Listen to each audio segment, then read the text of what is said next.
Glasby pallets, offering a one-stop solution for all of your pallet needs. Get in touch now on 01709 585 646 to discuss your pallet requirements. And thank you again to Sonny and the team for their continued support of Ramble FC.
What is happening, people? Oh, I can't believe I've done that again. Can't believe I've done that again. Two in a row. And I were ready as well. I had time. But welcome back to Ramble FC. Thank you to everyone for joining us. Not as many people here as saw me do it on the Blades Ramble earlier, but we're back. And welcome to watch this England international against Serbia. No Alexander Mitrovic. Which I found quite surprising, to be honest. They are clearly shutting up shop, but a very youthful England side to take on this Serbian team. We're just going to gloss over that. It never happened. And that's why we bring the professionals on. Well, unfortunately, there were no professionals available tonight. So I've had to bring on a lad who's been pecking my head to get back on. And that's not a sort of invitation for anybody else that wants to come on to keep pecking my head, please. But I have promised him he could come on again. It is the one, the only, Jamie Dumpling. How's it going, pal? Great. That were. Saw me do that twice, didn't you? Yeah. To be fair, I didn't even think you were on mute. I could hear you just fine. I know you could. That's the confusing thing with this, because you can't tell. I have to go in and individually check and make sure everything's all right. But anyway, thank you to Brett who rang me straight away to let me know that things weren't happening. It's good to have people on your side with stuff like that, because whoo.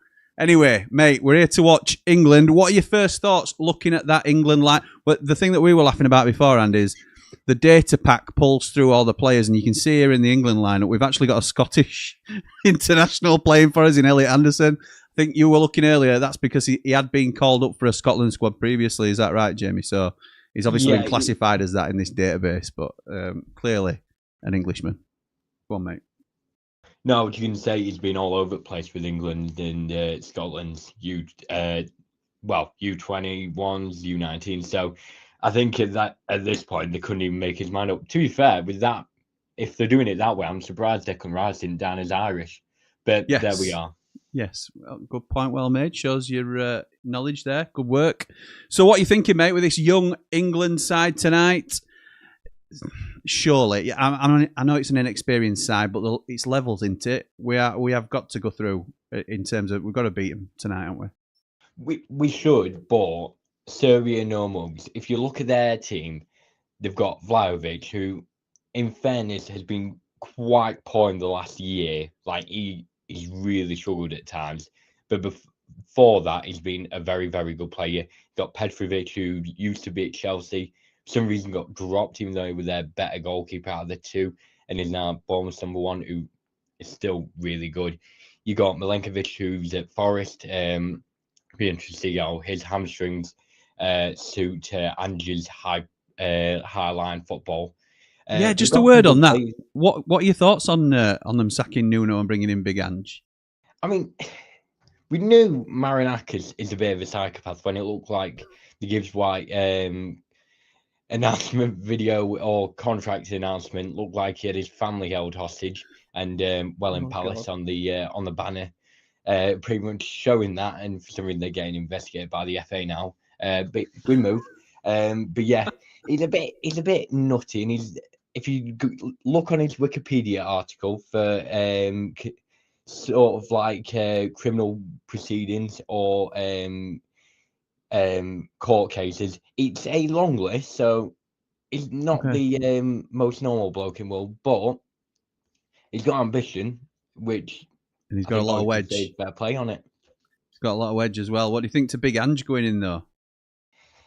To be fair, I don't blame him for taking it. I'm just surprised that Ange wanted to go from an owner who is tight to an owner that's not tight, but a bit mental and can easily fall out with his own managers, players, anyone really. But to be fair, if he wants to stay in the Prem, you're not going to get many better jobs than Forest at the minute, especially when you look at potential managers getting inside. You got West Ham, who's got worse ownership, like really, really bad. They're falling to pieces. Burnley potentially in a few weeks if Scott Parker loses it as usual in the Prem, and then Leeds depending on how Daniel Farke does. But that he's just screaming for Jose Mourinho to go, and let's be right. Oh, don't. Oh, anyway, yeah. So I think Ange and Marinakis is a recipe fit for disaster. It could work, but I think Ange is a strong. It certainly comes across as a really strong character, and I think if it goes wrong, it could become a bit of a catastrophe there. But it might end up being a Simon Jordan, Neil Warnock situation where two abrasive characters come together and actually get on quite well. So we'll see. Anyway, back to tonight, mate. I've paused these teams, so you've just taken me through the majority of the Serbia team, which I'm very impressed with, by the way. Now talk to me about this young England side. What's your thoughts, mate? I think looking at the centre halves, I think John Stones pulled out. So Guehi and Konza, realistically, that's our best centre half partnership. And Reece James is the best overall right back you got at the minute. Trent misses out, but if you want someone that can defend, he's not your man. And also, he's been really poor for Real Madrid. It's Real Madrid, but he's been constantly benched and taken off at half time. So is he injured? Is he injured? Is that why he's not in? He's just been that poor for Real Madrid at the minute. He's been really, really bad. If you ask Real Madrid fans, who I don't know many, but I've looked up a bit about him, he's not done well at all. Livramento, though, he plays on either side. He's right-footed, so you got that where it's like Kieran Trippier left back. Yeah. But he is more suited to the left back role, and he's good with both feet. I'm noticing, by the way, for some reason they seem to be walking out of the car park, the players, which is a new one for me. But I do think it's a balanced side. I think Rice needs someone in that midfield with him because he's not a proper out-and-out defensive midfielder.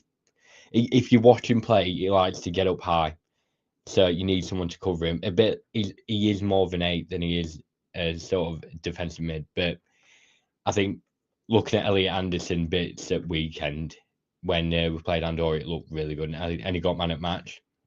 But one player that does miss out on, which is quite harsh, and he seems to miss out a lot, is Jared Bowen. And as much as I don't like West Ham, he's really good player, and he just does not seem to get a chance. Because obviously you got Saka at right wing, which is fair enough, and maybe Cole Palmer, but neither are in.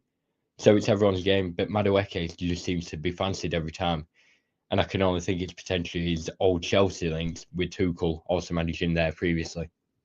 But they've also shown highlights against Andorra, and he did look very lively. So maybe it's just he got a chance at the weekend and kept the shirt. So the one thing I was going to say was, I mean, it's a decent bench. I double checked to see the bench because I thought Alexander Arnold would have been on the bench as a rotation option. But if you're not saying he's not injured, then I'm surprised. No, he didn't get called up at all. It were him and Grealish. There were a lot of. I knew Grealish had been left out, but anyway, Jordan Henderson's there. You'll be pleased to know. Eze on the bench, Gibbs White on the bench. Like you said, Bowen, Rashford, Watkins, Dino. It's not a bad 11. Not a bad bench. Like if you're looking at players to come off the bench, it's strong and it's pace behind him as well, especially with someone like Kane being up from majority of games. Yeah. Okay. No worries, mate. Right, let's What's your score prediction, pal?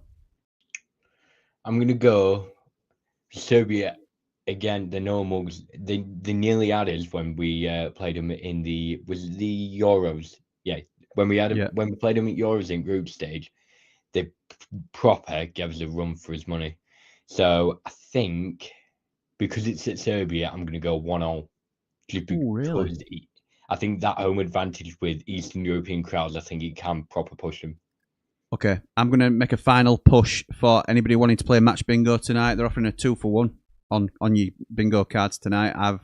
I bought a card and I've ended up with 2, which is obviously the deal that they're doing. I wasn't aware of it at the time, but yeah. So chuffed to bits with that. We will be working through them. Jamie, I know you've got a couple of cards as well, haven't you, pal? So I'm going to go in terms of score prediction. I'm going to go 2-0 England. I think we'll run out comfortable victors tonight, and it'll be fairly. Hopefully, it'll be fairly. I know they've got some decent players. I'm not underestimating them, but I think we're going to be too strong. Brett starts off tonight saying, "Evening, guys. Bloody hell, Jamie. How do you get all the big games? Can't wait for the shout later, Keith. Kane. Good luck, mate. Hope you had your dumplings already. Up the dumpling. Wow." Lewis says, Jamie getting the big games again, buttering Jimmy up with his Ramble on the road coverage. On a serious note, lads, good evening. Tuchel's England to take my mind off the Blades. Yay. I sense some sarcasm there from our mate Lewis, but there you go. Up the Ramble, up the watch alongs. Like and subscribe. Thank you, pal. Ian says we can take our minds off Duller's Dishwater United for a few hours by watching Duller's Dishwater England. Up all the Rambles, like and subscribe. Ian, I'm hoping it turns for me tonight because I've said on more than one occasion, I'm not the biggest fan of international football when it's not competitive games. Now, I appreciate these are qualifiers, so they are competitive games, but we are in a tournament next summer, obviously, and that is what I'm trying to gear myself up for with these games. So that is why we're watching it tonight. This is partly me trying to get into the swing of things, and hopefully you guys are feeling the same. I know others are keen followers of England. My dad knows a couple of Blades that went from going to almost every Blades game to now almost every England game instead. So some people really buy into it. I've not done that yet, and I'm a club man first, but not everybody's like that. Jamie Dumpling, really calling me out, unbelievable. Who sets the schedule for 7 o'clock when it's 7:30? Oh yeah, me. What's your scran rating from tea time, Jamie? What did you have for tea? I had a margarita pizza just because I were rushing to get myself fixed because it's been like a construction site last few days. But I'll give it a 7.5. It was just an oven pizza, nothing special. But what? Nice. Any particular brand? It's all right. We don't mind advertising for them. I think it might have been Aldi. Aldi's, like a fresh made Aldi pizza. Yeah, just one in cardboard box. All right, okay. So Carlos, is that a Carlos one? I don't know. Unbelievable. I don't do a weekly shop. Of course you don't. Silly me. Right. And what have you got as your snack, by the way? This will start some bloody conversations in chat, no doubt. The best. I love how you've got your handheld mic for this. I really love shrubs. So yeah, have that if you don't agree. I've said it before, I'll say it again. Jordan Motson looks like Mitrovic. Well, he's not here tonight, mate, but he'll be here on Friday night on the Blades Ramble to watch us go to Ipswich and win. Dave Morwood says, evening, Jimmy and Jamie. I'm hoping for a good game for a change. All the favourite biscuits, etc. will be on the agenda. Up all the Rambles, up the Blades. And Jamie, great setup you showed earlier. Nice. When did you show your setup earlier? It was a picture I sent a few hours ago in Platinum Chat. Oh, right. Nice. No wires. Humble quality. Cheers, mate. 2 more mutes and you'll be Sheffield United. Got that on my match bingo. That's 2 in a row. Yes, you just need one more, David, and then we're laughing, aren't we? Let the lawsuits begin, Dumpling. I don't know what that's in reference to, Bri. Don't know. Neil says, Jimmy, let's all get very comfortable for the up and coming snooze fest of boring football, struggling yet again when we should be getting close to double figures against teams like these. I know, Neil, this is the frustrating thing, isn't it? we should be dominating these sort of games if you look at rankings in the world and stuff like that. But in fact, I have no idea where Serbia are ranked in the world, but I assume it's much lower than us. Any idea, Jamie? I'm just going to get that. I knew you were going to do that. I knew it.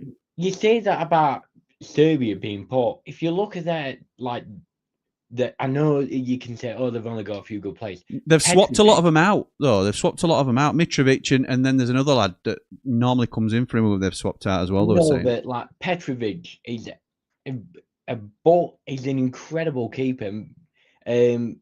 Milenkovic, he's just qualified for Europa League with Forest, and he's a right defender. Yeah, replaced for Forest. Oh, they're only ranked number 32, Serbia, so they're not that bad. All right. Shows how my knowledge of international football is, doesn't it? So, in fact, they're ranked. So I'll give you some teams that are ranked above. Okay. Norway, home of Erling Haaland, Ødegaard, all them big names. Sanderberger. Oh, great player, him. Oh, he is. Egypt, home of Ham Salah. Poland, Robin Lewandowski. Greece, Czechia. Scotland, big team them. That's about it really. Oh yeah, Ireland, yeah. They're great. Yeah, they're not a bad side. Okay, I'll give you that. Maybe you're a little bit harsh. Mr. V says, good evening, Jimmy and Jamie. Let's hope for a decent performance from a very dull qualifying campaign so far. All the blades up all the rambles. Like and subscribe. Thank you, mate. Bryce says, they'll all be cream crackered after that walk. Yeah, they will after that long walk through. Ray says, why doesn't he play Gibbs White from the start? He'll leave it until about 75 minutes. He's as bad as Sayers. Up the blades, up the ramble, up the dumplings. Wow. I've got fan base me nowadays. I know. What is happening? It's going out of control. Paul says, Cooper got a 3-year deal at the Danish club, Bromby. Let's hope England play better. Was Tosh the last game? Yeah, let's hope so. They're just doing a minute's silence for Serbian gentleman. I'm not aware of, I'm afraid. Why has Jim's screen got England in blue and Serbia in white? They've got it wrong way around, haven't they? I think they're both blue now. But yeah, they're both blue. Surely they're going to change it. And if they don't, I think I can do it manually because it's a data pull. I think they got them the wrong way around altogether at the start of the thing. Possibly. Before they changed it to this. Good evening, Jimmy says, Sam, Cooper was unrealistic. I'm pleased with the signings we made on deadline day. I think you're probably right, Sam, mate, to be honest. Is this the original Jamie Dumpling or the knockoff one on his other account? Other account? That was terrible acting. Absolutely awful acting. No, I'm Jamie Dumpling. What is this? I'm getting slander. Listen, J619. I know that is not me. I need them right. I need them on this stream if they're watching to comment. I'm sorry, I'm not having me be called a fraud, basically, because that's not me. You're an absolute fraud. I'm honoured that someone's very nice to me, but it's making me look bad, so please just say anything. We're off, by the way. I'm no. You're not ITVX is having none of it at the minute. I'll let you know when I'm off in 5 years. Okay. I've changed England to white. I hope that satisfies. There we go. We're off. Took a minute. Right. So you are 35 minutes behind the actual game. I'm on 8, about 25 seconds behind us. 10, 11. Oh, yeah. The lawsuits for calling Marinakis. He'll be after you now. Oh, yeah. Sorry, Mr. Marinakis. I do apologise. Like, share, and subscribe, please, folks, says Bry. Louis says, Jamie's handheld mic, unbelievable. Jimmy will soon be the new pop culture catchphrase. 10k before Derby Day. Love that tunnel. The players walk out of there. Very unwelcoming. Thank you, mate. Have you ever seen free kick to England high up on the right hand side? Go on, mate. Have you ever seen Tunnel Palace walk out of? Yeah. He reminded me of that. I know that one's indoors, but that is like cramped to all. It's proper old school walkout areas where there's not much to work with, but you get on with it. Good ground, Sellers Park. Good atmosphere. I don't mind Palace, The proper. If you're from London and you actively say, I'm going to support someone like QPR or Palace, like if we're going back like 10 years ago, fair play. And that's why they'll have a proper fan base, because it won't be filled with a lot of like people who go like for part time or just go for like because they're from abroad visiting the stadium. They'll be Declan out Rice and out crosses. Palace fans. Yeah, sorry. Declan Rice crossed it in. It's cleared by Serbia. First man didn't beat first man, to be honest. Yeah, I know what you're saying, mate. It's sectioned off though, isn't it? You tend to support the team from your area. Yeah, you'll have a couple of choices in certain places, but you'll have areas that are specific to Leyton Orient and Charlton and all these sort of things. So it's just oversaturated into it with teams. That's the only thing. Evening, lads. Nice change this. Up the blades, like and subscribe. Thank you, mate. Sam says, I think if Sayers goes, it's either Carrick, O'Neill or Roll. Complete fraud, Dumpling. They're onto you, mate. They're absolutely onto you. Jesus, we're down watching Howell's Blades play at the minute, and then we put ourselves through this tripe. Sorry, Nige. It's a nightmare to get to Palace. Yeah, well. Oh. Madueke gets round his man. He wants a penalty. It's never going to be a penalty. Shoulder to shoulder, and he dribbles ball out of play. I've still got the ball at Reece James. He's trying to get round his man. Yeah, there's no way in that. The man with the pink headband sorts him out. It's a passion statement and a half, that. What, Gordon's? No. They're number 7. Berman, something. Fair enough. Oh, yeah. Jesus Christ. That's, I've got to say, that's one of the more unnecessary headbands I've seen before. Yeah, it doesn't look like it's doing a job, does it? No, it's all like cemented itself on top. So you've got a big bowl of air on top, and then like a couple of lines underneath. Madueke again down right hand side here. Back to Reece James. It's good pressure from Serbia. Declan Rice plays in Madueke again, who knocks it all the way back. To Konsa. Back with Declan Rice. Mark Gay. Konsa. I think the most painful thing with watching England games is that we see teams like Germany and Spain. They go hell for leather. When we did our watch along, I think for the Nations League semi-finals, we watched Spain versus Germany. No one got a minute to breathe of like reading comments about it. Were attacked back and forth. It were absolute cinema, and no one expected it going to this game because I think we're that traumatized by England games. But it shows how attacking some teams can be and be successful. I mean, you look at Leeds last season. They went hell for bend, scored absolutely loads of goals. Won league. Yeah, that's true. Just risk versus reward, isn't it? Sometimes we're just a bit too cagey. Madueke with ball to back post. Too deep. And Serbia, can they get it clear? No, they don't. Gordon again. Give and go. England keep it on edge at box. Get pushed back a little bit. I'm going to try and reload. Declan Rice works his way on to goal and it's shot on target. You know what, mate? I'm retrying ITVX, see if we can get any closer. Because this is right behind. You are well behind, aren't you? Rich says, evening lads, let's hope more entertaining than Saturday night. Fell asleep at work because of that excitement. I know, mate, I know. Cooler King says, my old man's Leyton Orient, but settled in Birmingham, very close to Villa Park, so I dodged that bullet. Right, reloaded it. I'm now at 5:43, 4-5. Shot on target. Yeah, same as you were before, I think. Bryce says, so Jamie, it won't bother you if we boot JY619, whatever, next time. I mean, it'd be a bit rude for me number one fan, but If it proves it, then maybe. It won't prove it, will it? Why? Because it won't prove that you've done it. It'll just mean you can't comment on that account anymore. Yeah, I'll have to get my 5th burner account out. Oof.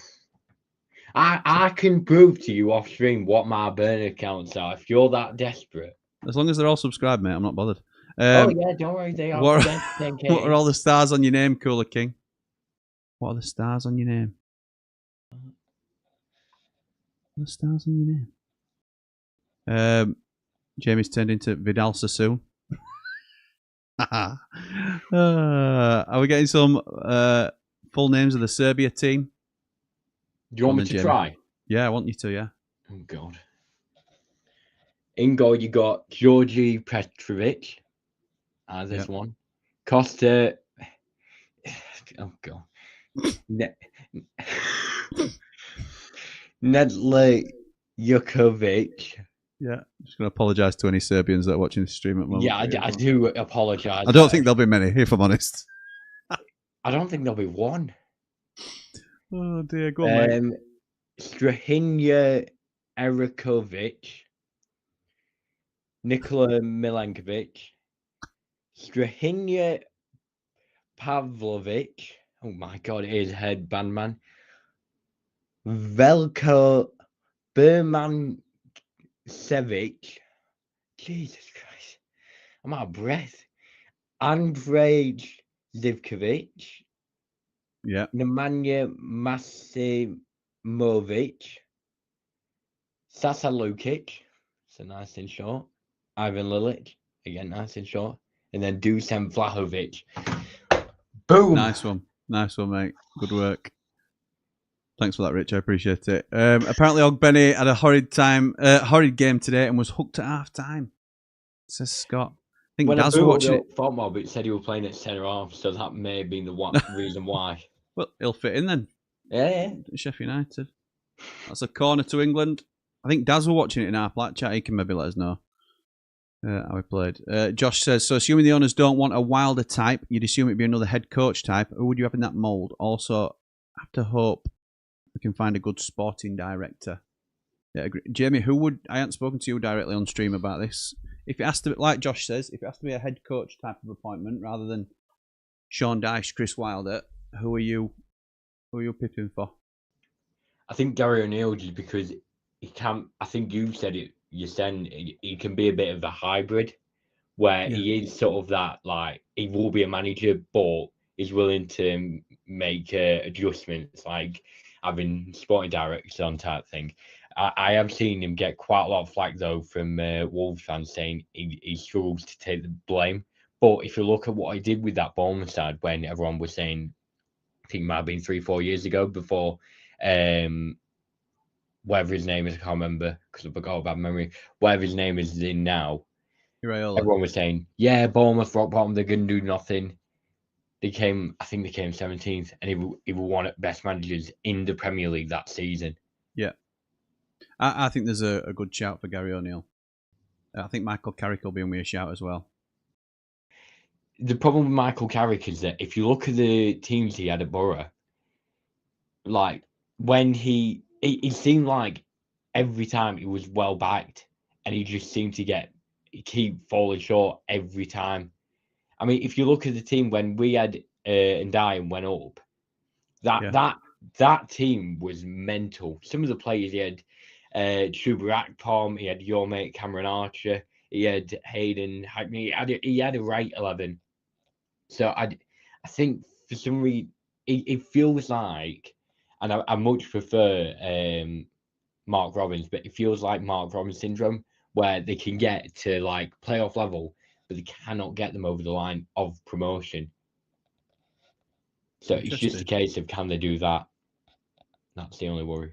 Interesting, mate. Ray says, looks great on me, 12-inch black and white telly, beats your mission control setup, Jamie. Have you seen Statman Jax? Looks like he's running bloody Millennium Falcon. It is. Honest to God, He likes his tech, doesn't he? I think does old Statman. I think Todd paid for extra for like an all-white setup because it looks cooler. Some Todd built his, in didn't he? that chat built his. ridiculous. Danny says, evening gents, hope you're both well. Just watched Countdown to Kickoff, was working when you was live. I was joking the other day with the lads and I said, lose Ipswich, draw Charlton, then go on a 40-game win streak. Oh, mate. Yeah, well, we'll all be sellers in then, won't we, if that happens. Evening, boys. Just wanted to let you know, Brewster's back. Thanks, Beast Boy. No idea, Nige. The gold one, it's like a subscriber star. I can't see a star. Yeah. I think it's when you've got memberships on YouTube, you get a little badge next to you. Yeah, it is. It is. I can't see it on the Stream Builder software, but I can see it on YouTube. There's a gold star next to Cool King and Rich. I think it's members of the channel. I think I got one when I accidentally got gifted one by Mr. V the other day. Mr. V is the king of gifting and a very generous man indeed. Don't think Dumpling will make a great spy abroad. Yeah, reading all them names out. How much is that worth at Scrabble, Jamie? Some of them names. How much is what? How much are the names that you read out worth at Scrabble? Quite a bit, to be fair. Think Nuno will end up at Leeds, if I'm honest, when Farker goes. Oh, that's not a bad shout either. Oh, I could see him going abroad. Yeah, absolutely. He's worked abroad plenty of times, hasn't he? So I think he was at Saudi at one point. He was. He came from Saudi to Forest, I think. It was from England, edge at box. Yeah. Anthony Gordon with his hairnet on. Oh, that's really poor. And here comes Serbia now after interception. And Declan, oh no, it were Livramento that came in and nicked the ball back again.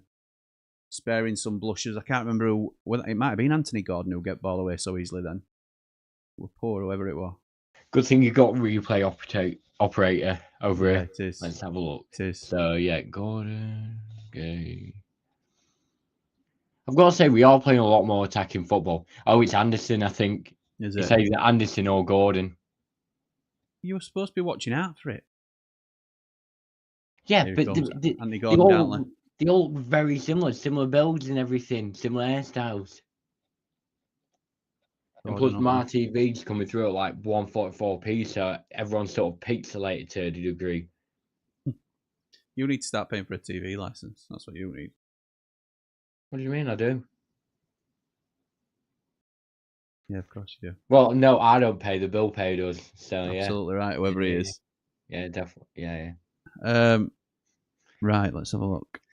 Can't see Farker going until next international break. If Leeds are floating around the bottom three. Just spotted Nuno in Nando's in Meadowhall. Oh, yeah. ITK there, Nige. Benny was playing right wing back and subbed off for McAteer. A lot of Irish fans saying he had a poor game and didn't look fit. Interesting. What were you saying, Jay? He's going for Wednesday job, Nuno. I can see that happening. I think he is, actually. Carrick could be my shout. I had to sell most seasons. Yeah, he did have to sell. I'd made that point previously as well.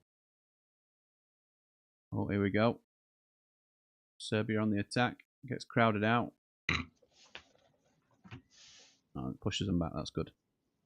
Have you been drinking, Mr. Dumpling? No, I don't drink. Don't drink, do you? Well, I went out on Saturday. Yeah, had a few to drink for early birthday celebrations. So, when's your birthday? Sunday. So. Oh, nice, mate. Happy birthday for Sunday. Is it the big 19? It is the big 19. I'm growing up. I'm getting old. Is it, so? I thought you didn't drink at all. Is it just But my mate got me to drink something I'd never had before. So there we go. It were one of the worst names I think I've ever heard. It were in West Street Live. It's called a Skibbity Riz Bomb, they call it. Skibbity Riz Bomb? Yeah, I don't even know what it's got in it, but it's just some kind of blue liquid in it, and it tastes all right. Fair enough. I didn't think you drunk alcohol at all, though. So it's interesting to hear that you had a drink. I've only ever known you carry a 2-litre bottle of water around with you when you're at games and stuff. What do you think I've got right in front of me? Yeah, it's all right, mate. Health first. I love it. Exactly. Please drink responsibly, by the way. Absolutely right.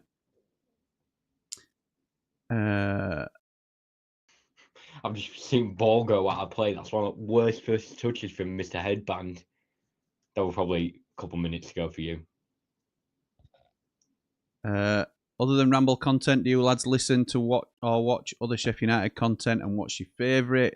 Mine was always Blades Pod. Rest in peace. Yeah, I did listen to Blades Pod. I'm a big fan of When Saturdays Come. Dry is one of our platinum ramblers. I try and catch everything when I can. It's not often I get a chance to sit down and watch continuously, but I do try and watch little bits of everything. Jay? To be fair, I used to love Shore View blogs. Absolutely. Oh, mate, obviously. Yeah. They were, obviously behind behind Blades Ramble. They were. No. Shore and View were brilliant. Absolutely brilliant. They were the United channel. They were so good. And Johnny, rest in peace, by the way. His editing was genuinely incredible. Yeah, it was. And it's a shame the way things ended, but it is so good that you can look back on all these things and see how much everyone loved his videos. You got the comments, people enjoying it. You can look back on all matches as well. Him and Travelling Blade carried that for years, the match vlogs. I know when I love when the stats come out of viewing figures each month, and I haven't seen one for a few weeks now, but Shore and View's always got like 2,000 or 3,000 views, and I love that. I love the fact that people are still tuning in regularly to watch back on what Johnny did. So, yeah, rest in peace, Johnny, and yeah, he is very much missed in the Sheffield United space. Holly says, why do we have to get a manager who's out of work? Sometimes there's a reason why they don't have a job. Which coach would you nab? Interesting. Corner from Declan Rice. It's cleared by Serbia. Second phase to England. No, Serbia look to come away with it. No. Would you nab any? Oh, and Pickford's going to, neat and tidy to Reece James. Still pressing though. That's nice and calm from Ezri Konsa. Oh. And then sloppy from Declan Rice to put it out. Okay. Would you have a coach in mind that's in work that you'd like to poach, Jamie? Are we saying realistic? Yeah, we've got to say realistic, yeah. Okay, so I can't say someone like Jurgen Klopp or Pep Guardiola. In fact, Jurgen Klopp's out of work. Yeah, Guardiola type thing. I'd probably look at Moutinho if we can get him out. Obviously, he'd cost a lot and he absolutely loves Pompey. But if there was even a chance, I absolutely rate Moutinho. I think he's a really, really clever manager. Either him, Mark Robbins. Robbins is a good shout. I was gutted that we couldn't pounce on him when he got sacked from Coventry. Obviously, timing weren't right because we had Wilder and you weren't going to get rid of Wilder, especially at that point. But I really am a big fan of Mark Robbins. And I think the only reason he got sacked, in fairness, from Cov is the players are down tool. You looked at them, the moment their caretaker manager came in, like when they played us, and it were 2-2 when Anel got sent off. Great atmosphere that game. I nearly fell downstairs. You looked and at the players, they were all up for it. And it was so much different to when Mark Robbins were in. And it weren't just about the way they were playing. It was the fact they were actually going hell for bent with it. Players like Norman Bissett. They were absolutely giving it all for badge. Do you know what? It's not an exciting one overly, but I think we could do a lot worse than John Eustace as well at Derby. Oh, he'd be a right appointment. Am I right? Honestly, what he did at Blackburn, nothing short of a miracle. And what he's doing at Derby now, again, nothing short of a miracle. You look at their defence, especially, other than Zetterstrom, it's not great. And they're getting some right points. And he's getting a tune out of Brewster and all. Not even the Messiah could do that. Can you imagine? Right. So Nuno won't go to a bottom team, says Louis. He'll wait for a mid-table team. Does that mean Leeds rather than Sheffield United, like somewhere up in? I think Louis means he won't go to Leeds United. He'll go to a mid-table team. I can see more than likely rather than if it'll be when, but I can see West Ham's job being quite West Ham, popular. yeah, that's I've Just said the same just tonight. because of the size of the club. I know West Ham fans like to go, "Oh, we're massing everything," but if you look at the revenue and the crowds they bring in, It'd be a it's good an appointment for attractive them. job. I think it'd be an exciting appointment for them. I think they'd back it because they're not impressed with Potter at the minute either. So, didn't Nuno come from Tottenham? No, I think he's been at Tottenham. I think he went to Saudi Arabia, and then just check timeline for me, Jamie. I know you're good at that. He were at Wolves, basically bought a Portuguese 11, and I think Yes. Tottenham got Tottenham him. poached him. Yeah.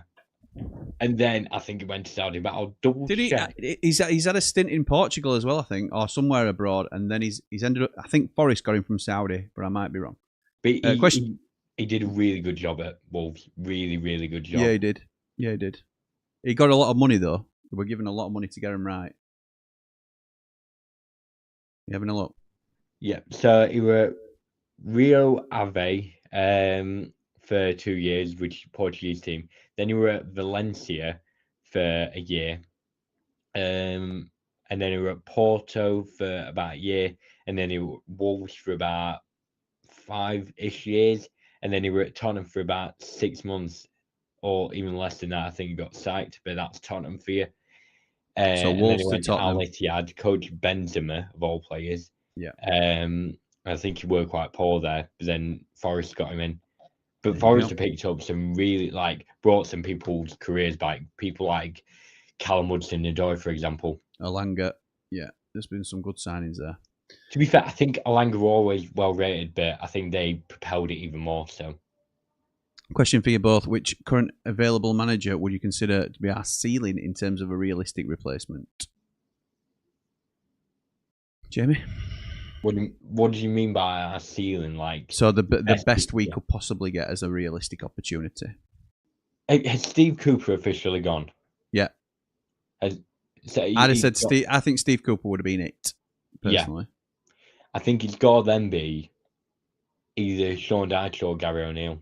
I don't think Sean Dyche. That's where we differ. I think Gary O'Neill is the one that would have to say, yeah. And again, I think Sean Dyche is a bit. You could say potential outreach just because it's a struggle for him to drop down with potential Prem jobs like Burnley and Leeds potentially coming available in the next few months, depending on how the managers do. And you can just see him reuniting with Burnley being like some fairy tale thing. As much as we'd like Sean Dyche in the Championship, I'm not convinced Leeds or Burnley fans would really want him. I'm not sure a big thing on, I think particularly on Three Mardy Blazer, I think it's been said on 90 After 90 as well. He's one of them managers that I'd have to get promoted to get back into the Premier League. You know, names like him and Cooper. But he's known for keeping teams up. I know he but so is Sam Allardyce, and it don't mean he's in for any jobs, does it? It's sort of passed him by a little bit in terms of recency bias. I don't think that really counts for him anymore. Would you take Big Sam? Greatest England manager ever, 100% win rate? No, I would not. Because he's been out at game for 5 years. I think his last job was Leeds when they sacked Jesse Marsh. Yeah, and how did that go? To be fair, I don't even think it did that bad. I think he only had about 3 games though to work with. Why do they keep showing Pink Bandanovic? Nice, that's his new name. Pink Bandanovic, nice, David. That's clever. Bri, don't kid yourself, Bri. I think Nuno would look at us being in a false position. Forest are no bigger than us. Forest are bigger than us. It's not something I get pleasure in saying. Couple of years ago, European Cups. If you go back a couple of years ago, Forest had their history, but we look like we had a more upwards trajectory. Yeah, and what have we got over them now? Exactly. They're playing in Europa League. Bright, I'd love to agree with you, pal, but I can't, I'm afraid. Verona is minted as well. He will spend as much of a psychopath he is. Cooler King says, regarding Dyche, I think he's holding out till Christmas when Premier League sackings start. I don't think he'll want a Championship job. I agree. Might sound stupid, but why not Southgate? It was linked when Wilder rumours first surfaced, especially if a director of football comes in. Again, I don't think he's attainable, Alessandro. I don't think he'd come. I might be playing us down a little bit too much, but we have got blades tinted glasses, and I think we have to be aware of how attractive or not necessarily attractive our club is at the moment. So, to be fair, I've seen some people say, "Is it who were born Borussia Dortmund? Is it Edin Terzic?" yeah, that's who Brett I, and Lee have been I can't tell whether they were pitching for. kidding or not. You don't get a manager that in his last job got Champions League final to drop down to Championship. That's not how it works. His next job will be something like Man United. Oh, Madueke's through. Howard Kane missed that. I think it just got bundled to him. How has he missed that? He wants a corner. How has he missed that? Were you watching that? Were you caught up? No, I'm genuinely asking how he missed it. So Madueke, is it a touch? Madueke crosses it. It's deflected, and yeah, it's Kane who knocks it. It looks like against the keeper. Here we go. Should that be a corner? You might be able to see from this one here. You know what that reminds me of? Campbell's chance against Borough when he had like half a second to react to it. He looked like it was literally, it took a right deflection off Petrovic. It's a right ball by Morgan Rogers. Yeah, no chance Kane could have got to that, to be fair. Milenkovic takes a deflection by blocking it. And then I think it's just scrambling. And I think he just gets enough on it. Alessandro, I want to know why O'Neill would be a woeful appointment. Anthony Gordon, it's a good save down to his right front keeper. It's low and hard towards the bottom left corner, but keeper saves. Harry Kane back deep on the edge of the box, which is ridiculous. Back into Kane now on the edge. And it's a free kick. It looked a little bit late, that, to be honest. Yellow card for number 10. Look at my match bingo card. I'm surprised Harry Kane hasn't ever played more in like attacking mid role, because he likes to drop deep. He can play right through ball, and attacking mids nowadays have good finishing. Yeah. Like I'm looking at it now with the delay. He's playing deeper than Morgan Rogers and Declan Rice. Like, I know he tends to though, doesn't he? He tends to do that. How his play style is. Like, he likes to control that front three, and it works well if you got quick players around him. But at the same time, you want your best finisher in box at all times or up front. He's always really deep, and I've never understood. Again, he can put through them decent balls, but do it when you're in line with the wingers, rather than like dropping down as if you're like an attacking midfielder. Yeah. England free kick here. They're just lining it up. In middle at goal, like on 19 yards. It's really close to edge at box. Dumpling. The way to pronounce those names, says Bryce, just add a Vich on the end of everything. Matt says 19. I thought it were only about 14. Happy birthday for Sunday, pal. Up the blades, up all the rambles. And then Brett, positive Keith, with a super chat saying, "Happy birthday, Jamie. Here's for you and your other accounts. Well, for Jimmy's lemonade, perks of being the boss." I would say I don't get any of that. I'll get you a drink next time we're in Triple Point, pal. Thank you, Brett. Very much appreciated. Shot of water. Yeah. I'll get you a 2-litre bottle of water if you want. How's your match bingo looking, by the way? I'm 2 away from a line. I need a left-footed goal from England and a booking in second minute. So what I need here is... Oh, Reece James hits the wall. Where Reece James? Yeah, it was. Anthony Gordon now. Left foot across to the far post. It's headed on. Madueke collects on the right-hand side. Needs some support. It's going to go back to Reece James, this. No, it's not. He keeps the ball. Anderson out to Reece James. It's a cross and it's deflected wide for a corner. I've just had a free kick taken. That's one of the worst free kicks I think I've ever seen in my life. Bit much. It didn't even nearly get over the bar. It just went straight there. It is handball that as well. When it hits the wall, it's handball. It like puts it up a little bit. Debs says, I can beat you on birthdays, Jamie. Mine is Saturday, same as Siddy's. Oh, well, happy birthday for Saturday, Debs. Maury says, happy birthday, JD, and replying to your text, I'm driving, what about you? And all right, Jimmy. All right, pal. Hope you well, Maury, lad. He's driving, what about you, he says. No, we're asking him how he's getting down to Oxford. Oxford? Yeah, Oxford away. Corner to England, Declan Rice. It's going to be an outswinger from right-hand side. And does he beat the first man he does this time? And it's a goal! Harry Kane! Get in there. Nice. The old Arsenal corner routine. Declan Rice with the corner swung in. Nobody challenges Harry Kane. And it's a directed header into the bottom corner. It's just a really simple goal, to be honest. Let's have a replay look at it and see. Oh, that's really poor defending that. No one on Harry Kane. All on his own. Poor. He makes the run from deep and he ends up on penalty spot pretty much. And just nods it and it glances in off inside at left post. I'm really surprised because Kane scores.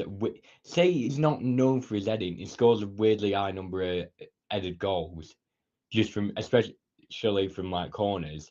I'm surprised no one marked him.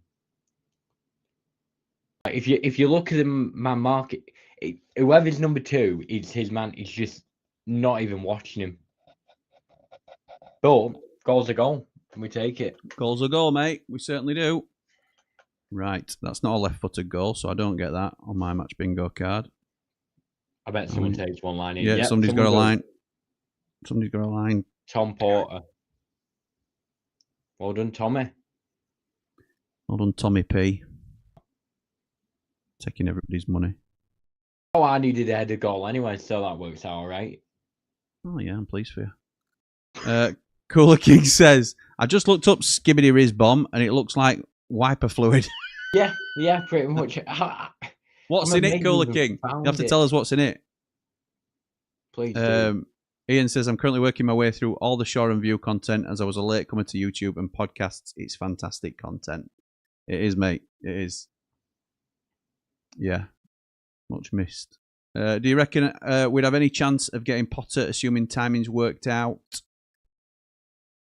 Maybe. I think it's a long shot, to be honest, Josh. You saying no, Jamie? Yeah. I think we might actually match on timing, but I think just on his stubbornness alone, I don't think he'll drop down. You know, if you look at when he got sacked from Chelsea, if you look at the time he took to get his next shot. Oh, Madueke's through. What a lovely through ball. Here he comes.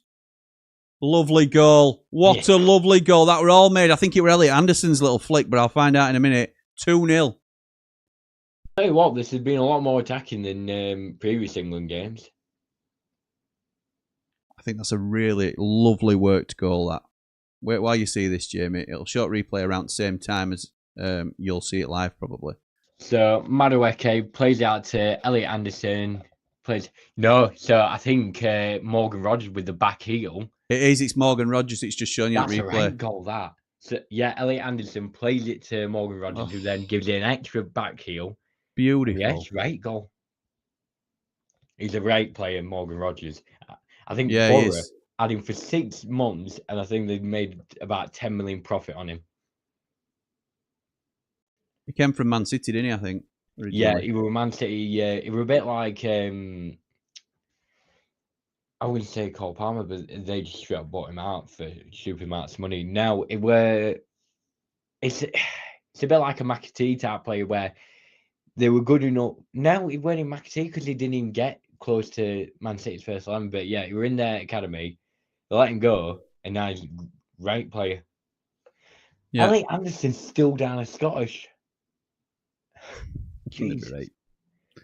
Michael Carroll, I reckon we'll get. And to be fair, I wouldn't mind him. Michael Carrick. Yeah, I wouldn't be surprised. I wouldn't be surprised if it was someone like that. Forest to be relegated this season, says Nige. Watch this space. They haven't the squad to compete in 2 major competitions. That's been overlooked a little bit as well, I think, to be honest. I just don't see how the 3 promoted teams leapfrog the established 17. I hope I'm wrong. I really do. Think about both the Deitch comments. He is unfancied. I think about the Deitch comments, says Rich. He is unfancied. He would make us solid, but as a brand, I don't think the owners would want him to be the face of the brand. Okay, yeah, I understand that. Mate. Susan says, we wouldn't attract Gareth Southgate. Who are we kidding? Why would anyone doubt him? Hi to you both. Hello, Susan. You mean why would anybody want him? Goal, get in. I mean, you'd want him just because of what he did with England. He did get very fortunate with his with the run, with like the draws he got like into like the round of 16 quarterfinals.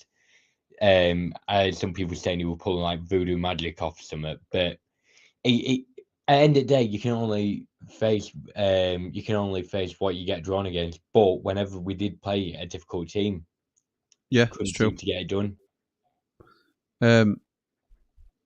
I'm going to ask you this because I've spoken about it quite a bit. Ben says he still thinks Danny Roll's a good shout. What's your thoughts, mate? I've made it public before that I work near the Hillsbury ground, so I have to deal with a lot of the other half, even though none of my family are. I cannot be putting up with them giving me absolute grief for stuff I mentioned about Danny Roll when they had him, to then only go and hire us. But I was saying to one of the other Wednesday outs I was working with, you can get Danny Roll. He's going to go, if he comes to us before the Silver City Derby, or any of them really, if he wins it, you can go, yeah, that's a Wednesday thing. They can't even win a Steel City Derby, no matter who's the other manager. It's an absolute middle finger to Wednesday, that one, from Roll. Or if he loses one, you can say to Danny Roll, can't win a Steel City Derby, save his life type thing. So, but you've said it before, if he loses like 1 or 2, he will absolutely be lynched for it. He will not be able to walk around Sheffield ever again. Long ball downfield. Morgan Rogers almost gets the better of number 3. But they get it away. So is it a no from you for Danny Roll? Yeah. Okay. I think he's a great manager, but from what I've seen, it seems like a lot of his tactics have relied on Pedersen, because Pedersen seems to be playing even better with that squad as well. I for some reason it just feels like a lot of the time his tactics were nicked from Pedersen, and I don't know, but there's multiple reasons. It's too simplistic to say that. I feel like it just wouldn't work, especially with the owners trying to get on the side of the fans after potential disaster of sellers. You don't then go and get an ex-Wednesday out manager. I think it's too simplistic to say it's all Pedersen. But having said that, I don't want Danny Rowe in charge personally. Brill Goal says, Ray, cool as you like, says Maury. It takes a goal from a set piece to show any willingness to break the lines before the 18, says Lewis. As soon as we do, lo and behold, a goal from open play. Great watch along, lads, up the Ramble. Thank you, pal. Appreciate that. Why would we doubt Gareth? He was really good. I wouldn't doubt him coming in and doing a job for us, Susan. I just don't think we'll get him. I think he'd want a Premier League job, personally. And I might be wrong. I can see him ending up at Man United, to be fair. He just screams, because I think he gets on quite well with Jim Radcliffe. He just screams for him to be somewhere like that, where because when he came into England, it was not a great place, the squad-wise. The players weren't as good, you could argue, and the camp seemed like quite unsettled. No one really got on with each other. Since Southgate came into England, it seems a lot happier place, and that not only the players got better, but he just seems like a better man manager type person. whilst it may not be great tactically at times, he'll make sure his players are looked after and they're all right. And it reminds me a lot of sort of Wilder, but more politician types, where with like his answering rather than a northern bloke. Yeah. Bryce says, don't think for 1 minute that the Blades job isn't attractive. There may be surprises ahead. What you got to think, Bryce, is that we're Blades, so we're going to think it's attractive. You've got to compare it to other jobs that are available at the time and how we compare to other teams. Here comes Serbia, by the way, and it's going to be... Oh, it's a goal kick. Not quite fortunate there. Well done. Well done, concert. So I don't think we get... I know you've suggested Nuno, Bryce. I hope you're right. I hope that we can attract these sort of managers, but I really don't think we can. Some idiots keep blowing a whistle in the crowd. I hadn't heard that, David, to be fair, but I've got it on quite low. I've got Josh, it on mute. So. All right. Josh says, any thoughts on the length of time they're taking to decide on Leicester's points deduction? Seems to me like waiting much longer and it's going to affect the integrity of the season. Yeah, I think it muddies the waters already. And Bri rightly says it's going to be the same for Wednesday. It is. And it makes you think that they're going to adapt it in and around it between like how well the teams are doing. And it gets to a point, we talked about this on Steel City Showdown, that does it get that far gone that they give it ends up being a suspended points deduction or something like that, because Sheffield Wednesday might be 20 points adrift, or they might be 6 points adrift, and then if you give them a points deduction, you're effectively relegating them, and then it's not a good look for the EFL either. So I think it's poor that they haven't got it sorted before the beginning of the season, to be honest, so everybody knows where they're starting. Any thoughts on that, pal? You'll have to take me back due to my age. When we were in the Prem and West Ham got done for buying Tevez for it was something to do with not owning him fully. I can't remember what it were. When did they actually get the points to the fine? Because I remember. I remember. I looked back not too long ago at sort of the background details of why they didn't get a points deduction. And I think it was because they were that far adrift in the league that they thought, may as well just not give them points deduction because it's not going to make any difference. Let's fine them instead. And then they went on to actually become incredible with Tevez, and it kept them up. So when did they actually get that? Did they get that earlier on in the window? Did they get that midway through the season? April 2007. That's when they got the... That's when the decision was made to fine them, yeah. April. So it says April 2007, a three-man panel is appointed to the Premier League to investigate West Ham's signing of Tevez and Mascherano. On April the 27th, 2007, West Ham received a £5.5 million fine, but are spared a points deduction after pleading guilty to breaking Premier League rules. So, realistically then, it is possible it could literally go on for the whole season until the last day, like day before the last game of the season. But if you look at like the Man City charges, that's been 5 years, and we've still not heard anything. They had a court case come out recently where they came to agreement or something, but that's separate to the 115 charges somehow. But for all we know, it could go into next season potentially. Yeah, this whole the whole cases with both Wednesday and Leicester. Depends on how much they're playing ball. Oh, it's crazy, isn't it? It's crazy. And I think that's why as well that Everton and Forest got done so quickly, because they were a lot more compliant with it, and I think they pled guilty as well, or something along the lines. Yeah, they did. Pled guilty for a lighter sentence. Yeah. No to Danny Roll would prefer Carrick, says John. Zivkovic, hope it's not him what played for us in 2019. No, it's not, Maury. It's not, pal. Thank God. Here comes Serbia, though. We're well into added time. It's a shot on goal for the first time, and it's well over the bar. Yes. I think it's first time we've had a shot on goal. Alessandro says, regarding O'Neill, look at how much better Bournemouth and Wolves performed afterwards with not too dissimilar squads. He was sacked after 16 games and 9 points, losing 11 of them. New Wolves gaffer ended up on 42 points in 16. 17 ahead of 18th and relegation. Any counter to that point? You have to look at where their squads, though, were before he came in. Bournemouth were pretty much guaranteed by up bookies. They cleared on Wednesday, I think, nearly to go down that season, rock bottom, and they survived.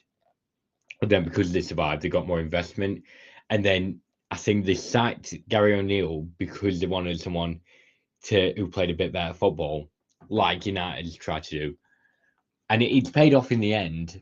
But I think you have to look at where they were before he came in, and then the impact he's made. Nice, Plus, I'm just going to link it to Sellers here. I was listening to Carl Fowler earlier when he was because he watched he obviously watches a lot more League One football than us two because Barnsley are there. Yeah. But he'll have seen Sellers when he were at Reading, and he'll have seen him as well with a lot of keen eye because he knew we were at Hull. And he was saying he has never known him to be such an attacking coach. He's always been defence first. So, to manager who's defensively well, someone that's defensively well, trying to play a completely different way. I'm just trying to work out why he's suddenly changing it. I get that he's got better players, but you don't change your style from one end to the other because of the fact that you've got better players. You keep similar styles. That's why Wilder did well with us, because he kept his similar roots of defence first, like he did when we were in the Premier and finished 9th. But even before that, every season it was defence first. And when we went fullback last season, defence first. Mm. I said similar on Countdown to Kickoff. I think somebody asked me a similar question as to why he could get a tune out of Hull players who were poorer than these Sheffield United players. And I think a lot of it has to do with not knowing what to do when we've got the ball rather than when we haven't got the ball. Because Hull, they had to act, it's all right being disciplined out of possession and things like that and being able to set your shape, which I don't think Sheffield United have been able to do very well at all this season. But now we dominate the ball more so than our opponents, and he won't have been used to that at Hull. So I don't know whether that's played a part in how we're playing or how poorly we're playing. I'm not too sure. Bryce says, I think the points deductions will be for next season now. I'm not sure. I think they'll come, but I think they'll be later on, to be honest. I think they'll come this season. Knowing the EFL, it'll be Christmas to add more speculation to the league. Cynic, Nige, but possibly true. Lee says that was Kane's 11th headed goal for England. He was the first player in Prem history to score 10 headed goals in a season and scored over 50 in his career. Not too bad with his head, Jamie, to be fair. I said it. Why is no one marking him? I'm not mad. I'm just slightly confused. No, it's because I think you said he's not really known for scoring goals with his head, but clearly he is. Yeah, I know what you mean. You think of him more as an all-rounder, don't you? I suppose, rather than just being a big target man. But yeah, 50 goals with his head is top class, isn't it? And this is Lee, by the way, whose stats are known to be they're known to be wayward. He sometimes likes to throw a red herring in there. This will be true, by the way. I know it will. I know. Kane career stats, all matches, 615 games, 399 goals, 107 assists. That's an unbelievable record. You got to bear in mind as well, his first few seasons when he were Leicester and Norwich, it was really bad. Norwich and Leicester fans have said he was one of the worst strikers they've had at the club. So to think that most of them are top league goals. I genuinely love to see, from his first good season, his first good season up to now, that start, because I genuinely want to see how he's done once he got going properly, rather than including seasons where he was still trying to get going. Yeah, fair. Davis is in net for Wales. Interesting. Adam Davis. My God. Well, I hope so. Unless they're playing some sort of Sayers formation, then yeah, it'd be Adam Davis, I would have thought. Danny Ward got injured for Wrexham for some reason, being their number one. So surely Wales have got a better keeper than Adam Davis. No need for that. He's our boy. Why are you dissing our boy? He's a lovely bloke. They've got Carl Darlow. It's all right. Right. Bryce says, we were hit with -2 before a ball was kicked. Can't see them being penalised now. The season is in swing. Hope I'm wrong. We were penalised because we knew what was coming round the corner, Bryce, because we were in the Prem, weren't we, while that was all being sorted out. So we knew there was an EFL punishment to come. So we'd been negotiating behind the scenes to get the -2 rather than a 3 transfer win embargo. So that's why we were all set, and it was decided before a ball was kicked for us. It normally takes a lot of clearing out and a lot of messing around on it to get to the bottom of exactly what's happened. Fifth Street UK says, where do you boys put Cooper in the England goalkeeper rankings? Is Beadle still above Cooper? Oh. Has he ever been in the last, since he started playing for us? Yeah, Beadle's never been above Cooper for me. The one that I think is above him is James Trafford. I think that's just the way it's seen. I don't think I would have been a lot more. I would have been a lot more steadfast in pushing him before this season. I don't think he's been as. I don't think his aura's quite been the same this season. I don't think he's been quite as impactful as he was last season. There's only 5 games gone, but I think he hasn't played to his levels, as has none of the squad so far. I would say in front of him is Pickford, Henderson, Pope,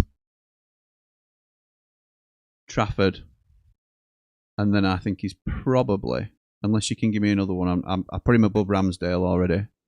Sam Johnston?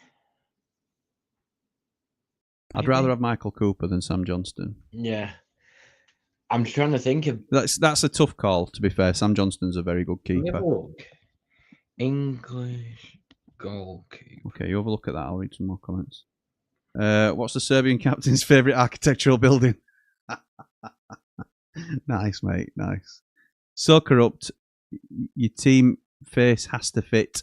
It should stand up to scrutiny, but I don't see how it can. Yeah, agreed.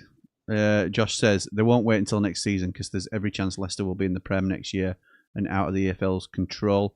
And that's a story we've seen before. Yes, it is, mate. Yeah, I think it'll be done this year, but it's going to be controversial. The longer they leave it, because you can't do right for doing wrong. Then if Leicester are in automatics by 3 points and they deduct them 6, then it's bad for Leicester. But if they deduct them 2, then everybody says, "Oh, it's only because they're in automatics you've let them." Do you know what I mean? It's all that sort of stuff, isn't it? I've got some names here. So go for it. So you got Alex Palmer of Ipswich, who nope. He is a good keeper in fairness. Cooper's better. Okay. Cooper's better straight away. I don't agree with this one. It's in here. It's at number 6, Jack Butland. No, Cooper's better. I agree with you. I don't know why he's in there. Let's have a look who's in it. Sam Johnston keeps coming up. He's not played for about 10 years. Jason Steele at Brighton. Not behave. Patterson's on it. I don't think he's as good, but I don't think he's far off either. He's nowhere near as good. Alex Palmer, but why Jack Boland keep coming up? So Fifth Street's gone with Pickford, Henderson, Trafford, Pope, Cooper, Johnston. Who Johnston? I don't even know about Beadle. I don't rate Beadle, to be honest. But yeah, I like that. I think that could well be the order, to be honest. Fifth Street. Michael Cooper's not even anywhere near to be seen on. Good. Long may that continue. He's kept himself quiet, surprisingly. Ben says, what's happening about Man City's punishment for their 115 charges, and when will they finalise and complete their decision? Because it's just gone too long. Hopefully come to a decision quick. Yeah, absolutely. And that'll likely come. Say that comes this season. When Liverpool are so strong, they're not going to win the league anyway, are they? Or I just think it's all a little bit backward. I can't see them getting done properly. You've got to look at how much the Premier League bring in money alone of TV revenue from Man City nowadays. It's what Man United used to be, where they're an absolute juggernaut. People are buying their shirts, tuning in for games constantly. If you boot them out of the league into the Championship, the amount of money the Championship would make off them alone would be incredible. And I cannot see the Premier League wanting to lose someone of that amount of value. It's like, I know Man United are what they used to be, but I think they're bringing in like the second highest revenue in the Premier League still, which is why they can still afford to bring in loads of players without breaking FFP. But if Man United were to get relegated, which could genuinely happen with the way their trajectory is going, the Premier League would lose stupid amount of money. It's going to be a minimal points deduction and a huge financial penalty. That's what it'll be, I think. And that is nothing to them because they can easily just put it through a different club. They can put it through. I mean, it's the City Group, so they can just redirect it to one of their other football clubs. They can launder some money, probably, allegedly. They can always get workarounds with these. I mean, look at Chelsea. They sold the hotel to the women's team. I know. It's crazy, isn't it? It's just fiddling. What was that? Sorry. It's just fiddling, isn't it? Fiddling books, but yeah. Well, Ben Chilwell just got sold to Strasbourg. Blueco owned both of them. It's crazy, mate. Dave Morwood says in 22-23, Wigan were deducted 3 points for not paying players in March. How many months have our neighbours missed? No consistency, is there? I can't remember that. Wigan being deducted 3 points for not paying wages for a month.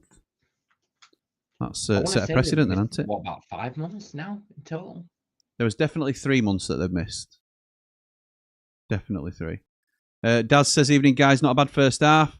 With a good second goal. Just finished watching an absolutely atrocious Irish display where they got beat by a team ranked 105 in the world. Daz, we've heard, mate. And let me know how Ogbenny's played, because Scott came on and said he got hooked at half time for playing shocking. So we shall see. Hi, Jimmy and Jamie. I like United team you picked earlier. I chose Samari rather than Sosa. Who's Sosa? I mean, Matos. Yeah, okay. I can only imagine. Yeah. England look great. Best I've seen them under this manager up the Ramble. Thank you, mate. I wouldn't say great. Look, I'm all for bigging up the stream that we're watching, but it's been professional, I think. We've been on top, and it's been good to see. I don't think it's been... Having said that, look at that.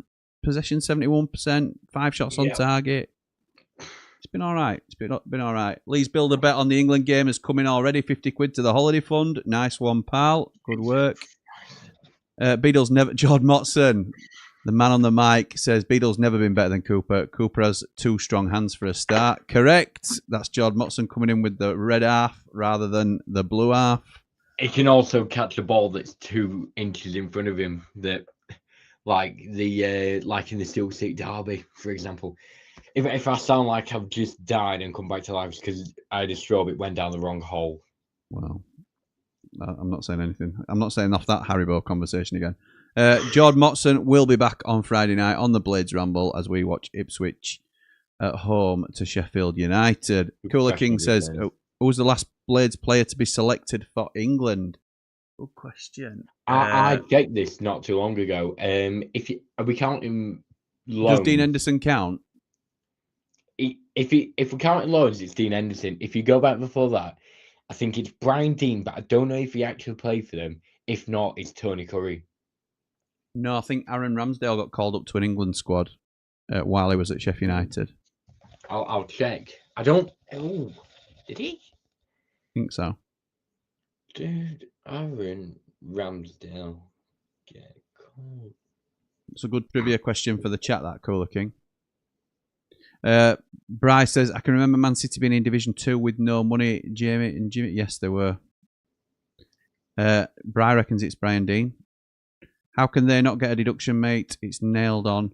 Because exactly what Jamie said. I think they will get a deduction, but not one that's going to get them in anywhere near relegation trouble. They might get a 30-point deduction towards the end of the season, which season finished 12th or something.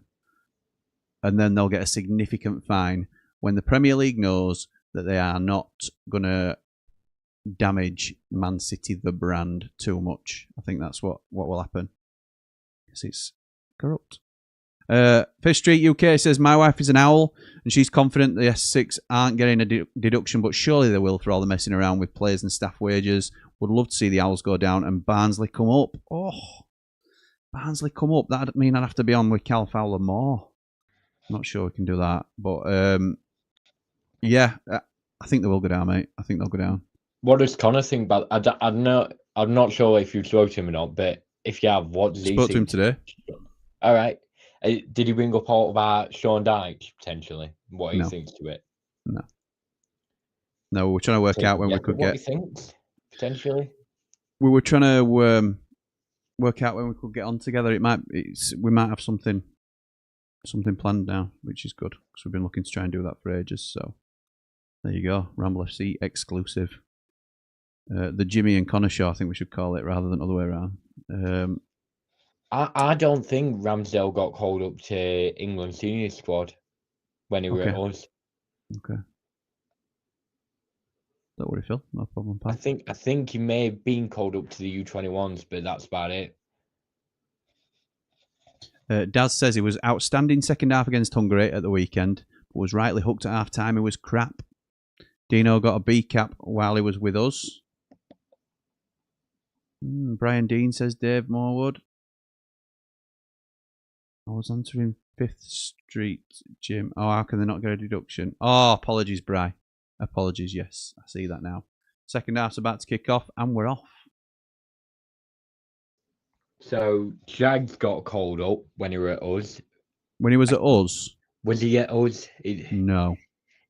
Google AI is awful. Shut up, phone. No, he didn't. That's saying after. Oh, here we go. Perfect list. So, Brian Dean was the last player. He got 3 caps, if you count in players that were perm. But there's nothing about Aaron Ramsdale on here. I mean, it stays up to date, this website, so I can't imagine. It's not counting Dino, whether that's because he's alone or because he didn't actually play. Because I know he got called up, but he never played because he's a goalkeeper. But yeah, there's your answer. Brian Dean / Dean Henson. Okay, mate. Serbia free kick, and it's cleared by England. Oh, nice. Nicely done.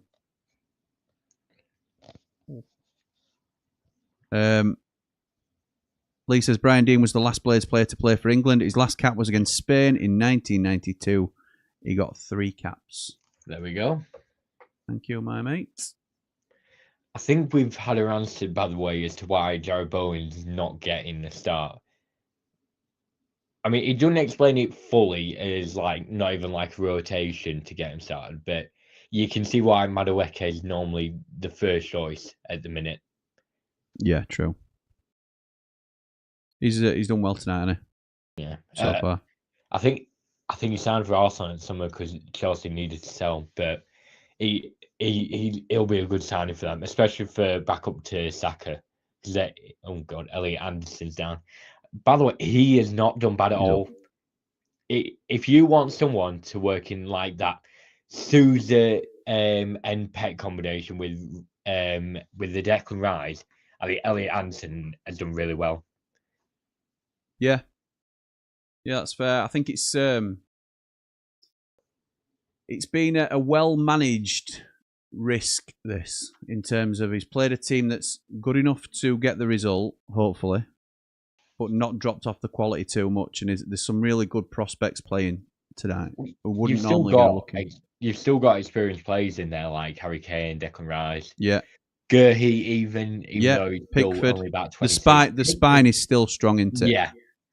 And then it's players like Morgan Rogers, Livramento, players that you want ideally to get minutes into because they've got a lot of potential about them. Well, especially Morgan Rogers. But like the exciting players, you could say, they're the ones getting minutes. And they made sure to partner them up as well with up and coming players. I'll be honest, I'm surprised Jarvis Branthwaite of Everton's not being called up. Especially with John Stones dropping out. I get he's called up Kwanzaa, but Branthwaite's done really well at Everton. Yeah. I mean, you could even argue for Tarkowski, potentially. I know Declan Tarkowski's a bit of an Rice. ugly player, but end of the day, he's not a bad defender at all at Prem level. No, he's not, but I think we've got half an eye on the future with this, haven't we, really, I suppose. So I don't think Tarkowski will be the future.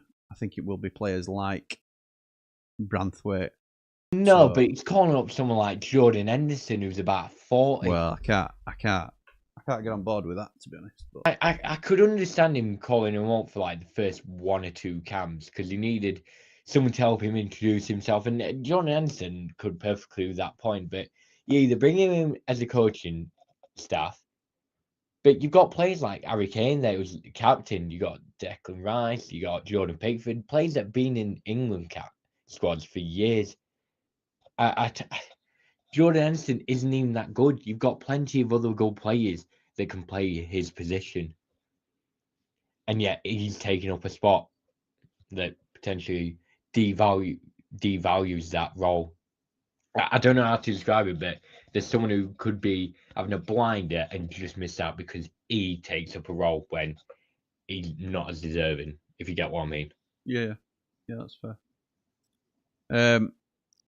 Daz says, I think it's the person asking AI the question, Jamie. A good workman never blames his tools. And Lee says, the other 2 caps are against New Zealand. Thank you, mate. Who is you boys' top 3 performing blades so far in this disappointing season? Wow. I think if you're going to allow me to have it, I'm going to have Tanganga in there. Yeah, just for that game. I'm going to have Ben Godfrey in there. Wow. Because I think he has been part of the improvement since he's come in. Yeah. Who else? I'm surprised you not said as a skipper, to be honest. You're a joke. No. Not the old one that's just left of Birmingham, the current one. Gus? Yeah. I don't think Gus has played to his levels, to be honest. He hasn't, but it's still Gus Hamer. It is, but you could argue that that's even more disappointing, though, Jamie, when he's got more ability than anybody on the field, and he's still not making a difference. I mean, you could give it him for his Birmingham goal alone, I suppose, but that's why I'm putting him in. That's the best goal I will probably ever see in my life in person. That. Just trying to think who else has impressed. Ukaki, he looked good pre-season. Do you know what? I'd say Samari's cameo. Yeah. Against Birmingham. We've been the 3 most impressive performances this season. Tanganga against Borough was the standout. Ben Godfrey in his 2 performances has been decent, and I think Samari's the only one who can second hold his head high in terms of his contributions. Why Samari's not played. What has he done wrong? Well, we don't know, do we? That's the thing. Oh, it's a lovely shot.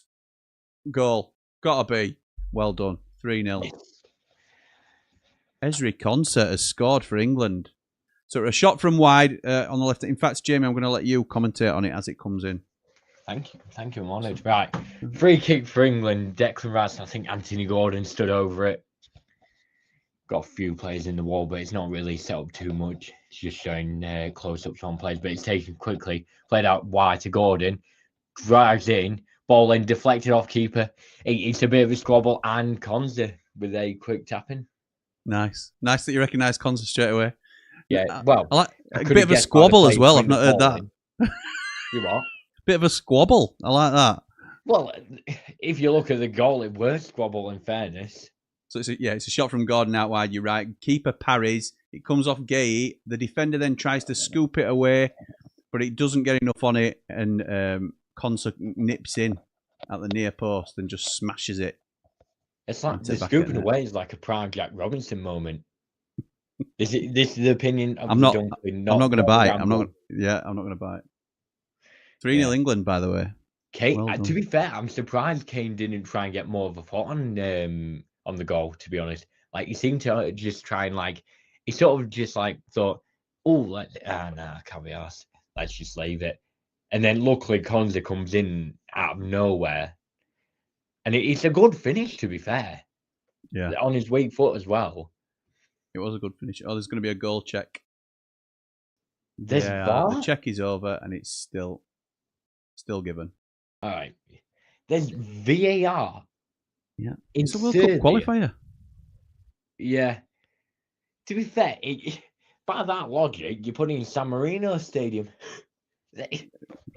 Wow. I love San Marino, by the way. It's just, you won't really. It's equivalent to putting in like a non-league stadium like Sheffield FC. Oh, you're not getting a free kick for that. He is, no. He is.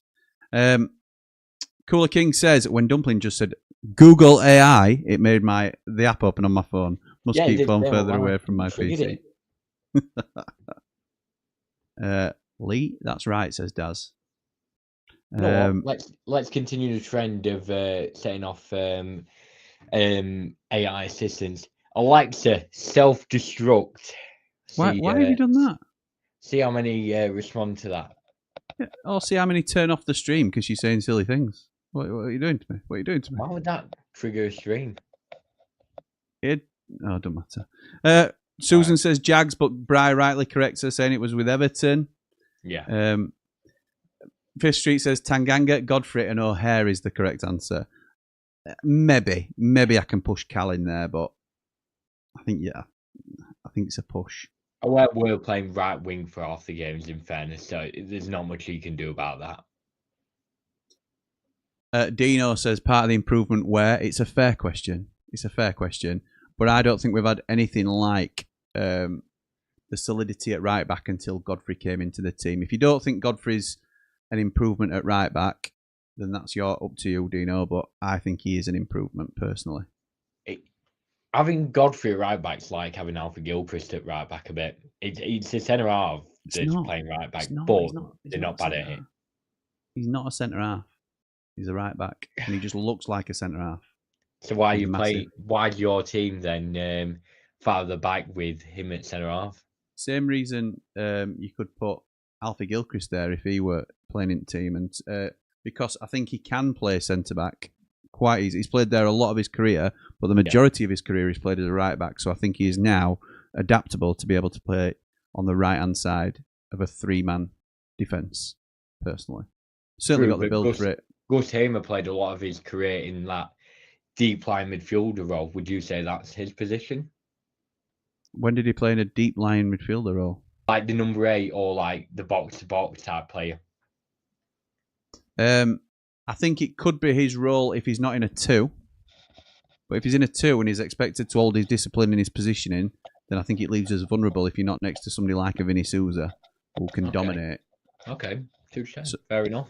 I would say Gus is more of a natural 10 than anything else, but will we see that is the question. Ray says England are actually playing well. Hopefully we can replicate this and with a win at Ipswich. Not behind us. Not behind us. We have the players. Or not beyond us. We have the players. Right, okay. Tony says, please... Go on, mate. No, I was going to say, comparing this to like... I think it was summertime when you did a watch along with Lee for England match. This has been a lot more entertaining. Yeah, it has. It has. Tony, we're not a political platform, pal. I'm not going to be reading that out. Daz says, I'd never thought I'd hear those words in a sentence. Robinson in his prime. No, I mean like not like Robinson in his prime, like the average Robinson moment. Like if you look at him during an average game. Again, this is my opinion. Don't go after anyone associated with the channel except myself. If you want to have a pop at me, more than welcome. My DMs are open. Jamie, there's no need. Nobody ever go at Jamie Dumpling in the DMs. Come on, nobody's going to do that anyway. But yeah, it's they don't know where to find me. No, but Jack Robinson don't play for Sheffield United anymore, so it's one of them. Everybody knew that I didn't particularly rate him, and he's gone now. So I think, to be honest, even if he'd have stayed, I don't think he'd have played with what we've got now anyway. I don't know why you're laughing because you think I'm sort of, you've got me to dig my own hole again, but that's my honest thoughts. I don't think he gets in front of Tanganga. I don't think he gets in front of a fit Ben Mee, and he probably, if we're paying a bit of money for him, which I assume we have, he probably don't get any in front of Mark McGuinness either. So, or Ben Godfrey. No, you're right. Sorry, the only reason I'm laughing is that I've just seen some comments, someone putting one at chat about Ogbeni. I'll fold it out. I'm not reading this on the stream as I think it'll get taken down for age restriction. It's a bit of a dodgy comment. Just read the top one for it in your head. I think that's probably best idea of how to describe Ogbeni's most recent game. Okay. And just let me know when you've read it. Hang on, which chat are we on? About? No, I've sent that to you privately. All right, okay.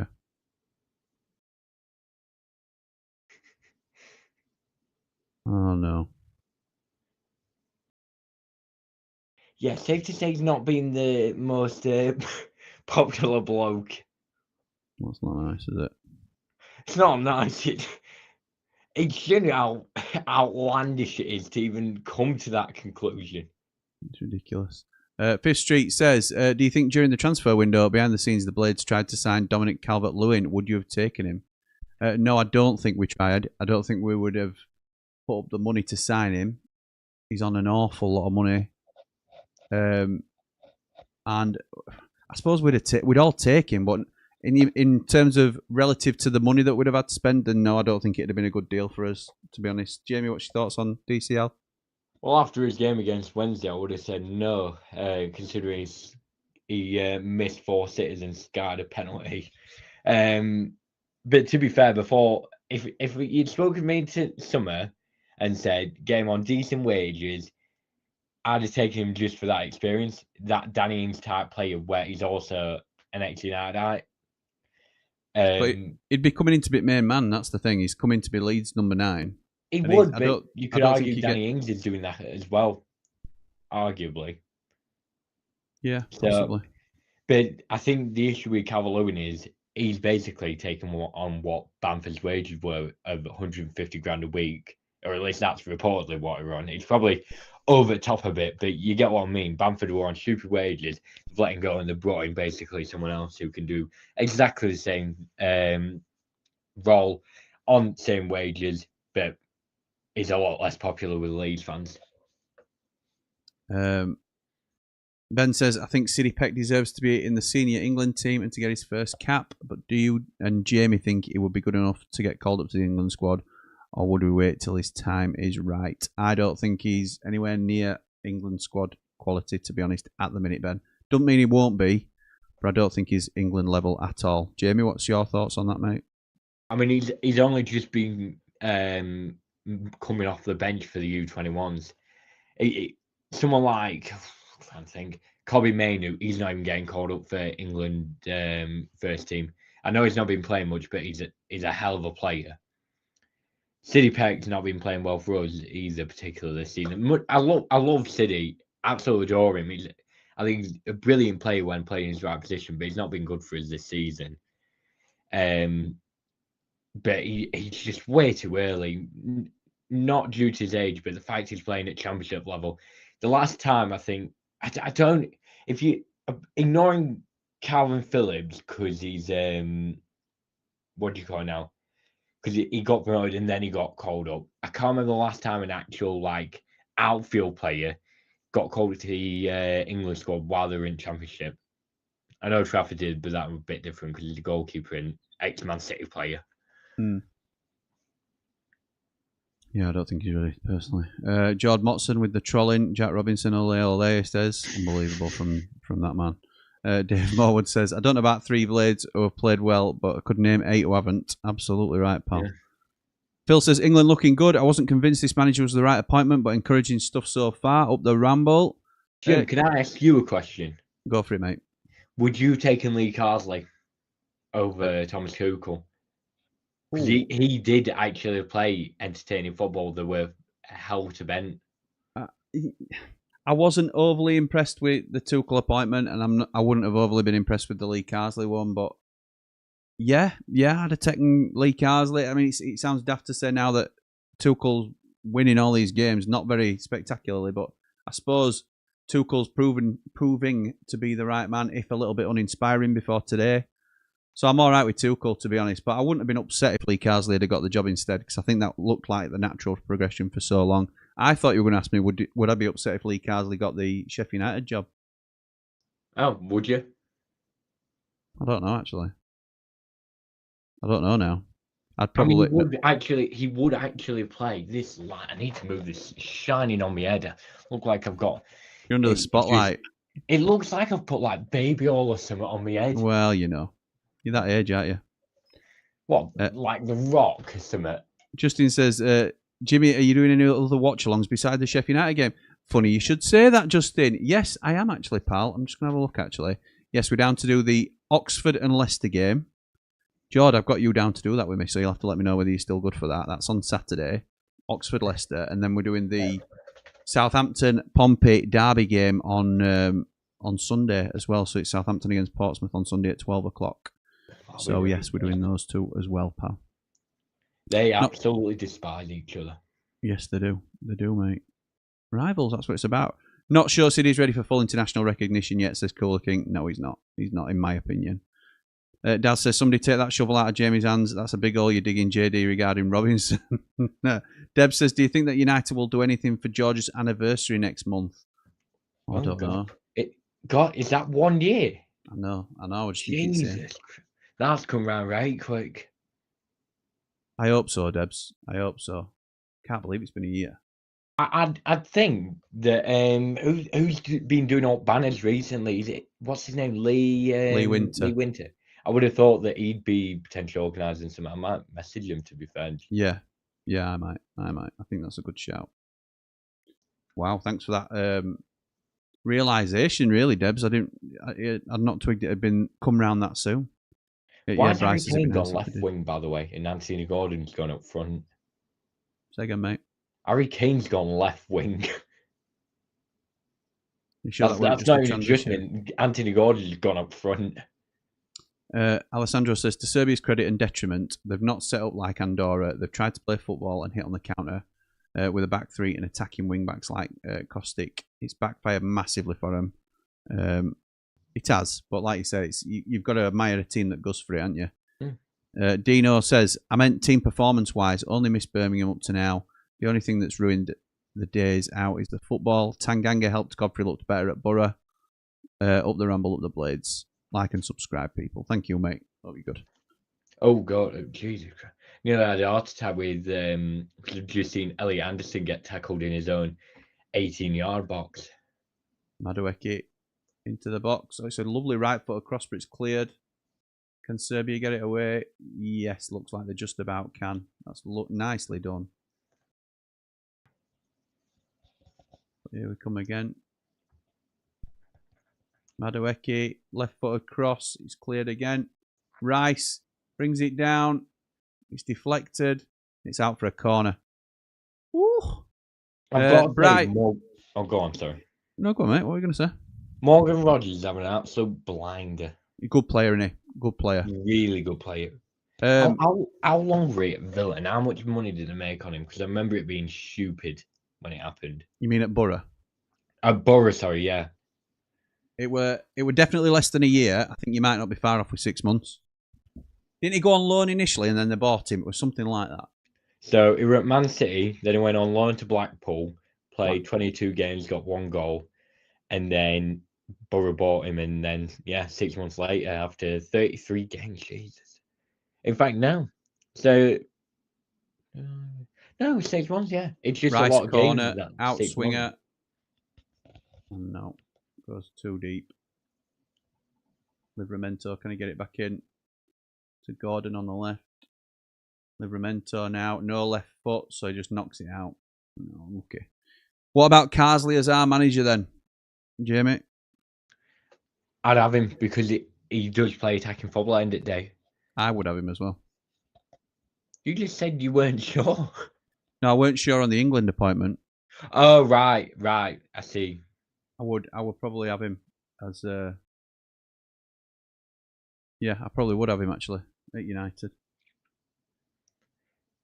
Because I'm just thinking, I think he were at Birmingham beforehand, but I think he's spent a lot of time in the England subs, and he does seem to have improved a lot. Yeah. Plus, you want a manager that keeps an eye on young and upcoming players. The fact he's spotted City Peg, even in a bad season, shows how much he notices. And it won't just be him, but that type of manager. So, by the way, Reece James coming off for Jed Spence and I think it's Madueke for Rashford. That'll happen for about 5 minutes ago for your lot, but that's what's happened. So, it looks like Morgan Rogers went to Villa for an initial fee of 8 million, going up to 15 million. Sorry, it's Gordon that came off for Rashford. Yeah, but well, they won't have spent much at all. 6 months and you made that much profit is ridiculous. It's crazy. That is some unbelievable business right there. Have you ever met anybody called Siddy before, Peck? Where is his name from? Any idea? London. Not sure the Siddy name comes from. Yeah, like you said, Jamie. Oh, OBS is disconnected and it's reconnected. Okay. I'll check the YouTube side. Which might just mean people need to refresh. Because that happened last time and Lee says if you just refresh your app, then if we've gone funny, then just refresh your app and we'll be alright. Oxford v Leicester, all good with me, pal, says Dodgy Motson. Thank you, mate. Cooler King says that defeat to Greece at Wembley when England were in absolute shambles did for Lee Carsley. That was one of the one when Greece players paid tribute to George Baldock. Yes, that's right. And I think that's the first ever England game I've celebrated as losing. I was so happy that Greece won that game just because of the fact that one, UEFA refused to call off the game. Two, George was next playing it. I absolutely adore George. I even got his name on back at one of his shirts, wherever it is. And three, just the whole tragedy of it and the fact that Greece were massive underdogs and they were playing for him alone. Yeah, it were very fitting, weren't it?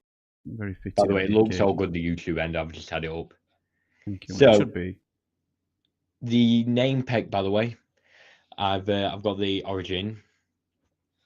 So the name peg is predominantly of English origin, derived from the Old English word peak, spelled with a C, meaning a small hill or peak. It was a topographical name for someone who lived near such a geographical feature or someone who dealt in weight and measurements. However, the name also has South German variant of Bach or Beck, and a North German / Dutch version for a seller of a pitch. Thank you, so Jamie Dictionary. Very Northern Europe. But the question was about the name Siddy rather than Peck, I think. The name. So, but don't worry, Bryce says the name Siddy can come from the Old English words Sidan, which is wide, and for example, an island in a river or a riverside meadow. Red card for Milenkovic. Oh, while we're trying to, that's their captain. So while we are looking at the origin of Siddy Peck's name, it is a red card for Milenkovic. My God. Apologies. So what happens here is the ball's played through. Milenkovic is the last man. Yeah. Oh my word. Kane does very well with that. He does very, very well with that. Kane just knocks that. It's 1-on-1. Kane's running wide a goal, to be fair, but Milenkovic is certainly the last man going with him. Kane just knocks it past him as Milenkovic is making the tackle. Ooh. Straight into him. Oh, I thought so. I've got one where it's yellow card in the minute ending in 2. So I weren't sure whether it's because it's in over 71 minutes, 71 minutes and 3 seconds or something, it counts as a 72nd minute. Yeah. But I thought that were a booking, so I thought I'd got one there for the red card, but not to be. I've got one to go. I need a booking with a yellow card. In fact, if that had been a yellow instead of a red, that'd have been 2 lines for me. You would have won it. I would have imagined you'd be. And we've now got a winner for 2 lines claim. Yeah, 2 people. In fact, I think Tom Porter won. Yes, Tom Porter won both of them. Tommy P. Oh, he's had a good card then. Jesus. So I need a pen for a full house. I need a pen and I need a yellow card during 82nd minute. What about on your other card? I've got 2 to go on that, and I need 3 minutes injury time and England's third sub. Oh, no, I haven't. Yeah, England third sub. No, because 2 lines have been won. It hasn't refreshed. A yellow card in inning 7 and a right-footed Serbian goal. That's not going to happen on the card. So I need quite a lot. So on my 4-1, I need 2 minutes injury time. England third sub. Anyone to get a yellow card during the minute ending 2. Serbia to score with a left-footed goal. And then on the other one, I need Serbia to score a headed goal. England to score with the right foot. England to make the 4 sub. And then for any of them... Rice, cross, England goal. Was it a right-footed goal? Mark Gay, right-footed goal. Yes! And I need a goal ending in minute 8. Well That's done. Not happened, well done. England. 4 minutes injury time and yellow card during the minute ending in 3. So that's a deep cross over from the free kick. The red card came from deep cross to the far post. Gay gets in front of his man, slides in. Nice little goal. That's poor defending that. Nice, neat and tidy. He gets away from his man. He's all over his shirt. He gets in front of him, does Gay, slides in 6-yard box and puts it past keeper. I've got to say, Gertie's done really well there. Say how much whoever number 3 for Serbia, Pavlovic, is all over him. He does really well. Just stick out a boot and just poke it into. Pavlovic is pulling his shirt all day long, isn't he? Yeah. Lee says Harry Kane on the left, Gordon down the middle. Tuchel's total football. Only thing I would improve would be One at right wing back. I know he's Scottish, but still. Absolutely right. Dad says going 7 points from the next 3 games. As Say Yes turns the ship, we march up the table to win promotion. Ipswich haven't won a league game at home in the league this year. Sheffield United, hold my beer. That's exactly right. Sure CD Peck's name came from his mum and dad, says Daz. A name not been mentioned for manager Rob Page, ex-Blades player and Wales manager. It's not been mentioned. Not been mentioned. Never heard of him. You never heard of Rob Page? No, never. He captained us. Did he? Mate. He'll be up there with some of the captains. I won't name names. No, he were a good captain, Rob Page. He just weren't with us that long. Yeah. I'm tough centre half. He were really good. I liked him, me. Lee Carsley was an assistant manager at Sheffield United, so he knows the club. He certainly was. And the red card. Yeah, he was. Can't remember who it were under. Were it Blackwell? I'm not sure. Get him off your dirty get, says George Motson. I don't know why he's arguing. Dino reckons it's Sydney shortened. Paul says, hey up big lad, the Gobby Ram here watching the match on TV, but got you on YouTube. Up the Ramble. Summit. Thank you, pal. Lee says, although Carsley's won the Euro under-21s twice, he's still improving at our level and above. Will be another gamble. Although Sayers or Carsley, give me Carsley, but there's better out there. Interesting.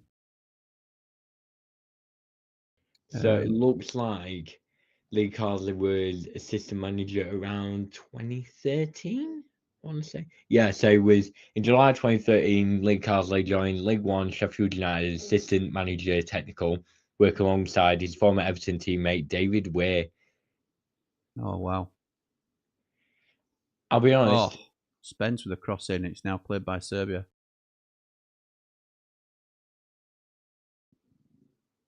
Bowen's come on. Didn't see that. Rashford, Bowen. Oh, nice. Well, look at that. Where was we? Yeah, it were David Weir under, who from the looks of things didn't have the greatest time. He had a shocking time, mate. Absolutely awful. Milenkovic is the player that Forest fans reckon will struggle with the high line that Ange plays, and that red card maybe shows what they're talking about. It certainly does, mate. It certainly does. Page is no longer Wales manager. It's that gentleman Bellamy, who Bellamy's in charge of. Clinical today, says George. Absolutely. Where were he assistant manager of not too long ago? Rick Burnley under company. Say again?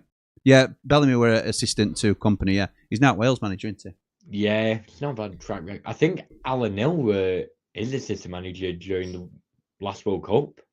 Yeah, he went and helped out with Wales. Yeah. Euros, were it? No, the World Cup. Oh, were it? Carsley has already coached at United as well, says Lee. He was assistant manager technical with David Weir. That went well. Now they're bringing on Bowen. Yeah, Bowen's come on. Who could be the next current Blades player to play for England? Good question. Cooper or Arblaster? Not Burrows. No, not a minute. No. Cooper or Arblaster. Wasn't Page captain in the triple assault season? Yes, could have been. Could have been. Been a controlled performance, says Sam. Yes, it has. It's been a very professional performance. I think we've been good. Another cross in here from England. Oh my God, he's coming on. Why Jordan Henderson coming on? Brian says, Jamie, do you know anything about our club? Carsley was with David Weir. Yeah, I've heard, mate. Yeah.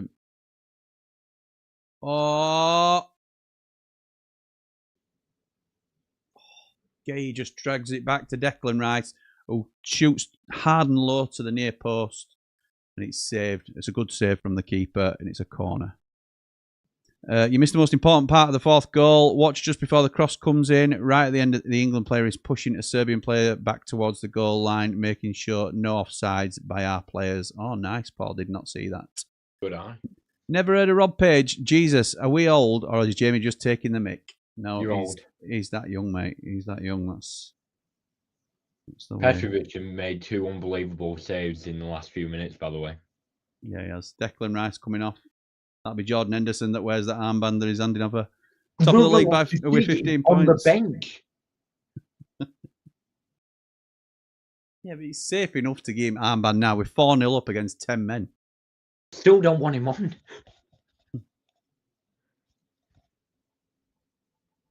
That's right. Page hasn't managed a league club since 2017. It's almost always hard no from me regarding bringing back former players as manager. Lee says, next player to play for England at the Blades, who knows? Arblaster or Cooper would be my shout, but probably not while they're with us, unfortunately. Yeah, I agree with that too. He was triple assault captain, by the way, Rob Page. He's just come up here. Rob Page was captain of Sheffield United during the 02-03 season, captained them to third place finish in the league, also led them to an FA Cup semi-final that season. What was the other thing we led to? Oh, goal! No, he's got to be offside. Yeah, he's offside. Ollie Watkins. Do you want me to talk it through as it's happening for me? Yeah, go for it if you want. So, Bowen, corner taken in. It's free-man.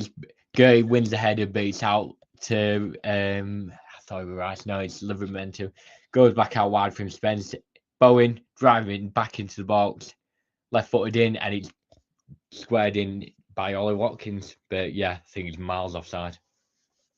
So there we go. Decent build-up, though. Yeah, it is. And Watkins has been shocking at Villa recently as well. Lewis says, my God, he's miles off. I know, they're doing a goal check for it, which is ridiculous. Lewis says, put a poll up today in the Platts chat asking, will Ruben be sacked if we're beaten on Friday? Very intriguing results. 18 saying yes, 20 saying no. Someone's going to be disappointed one way or t'other. Interesting, mate. Interesting.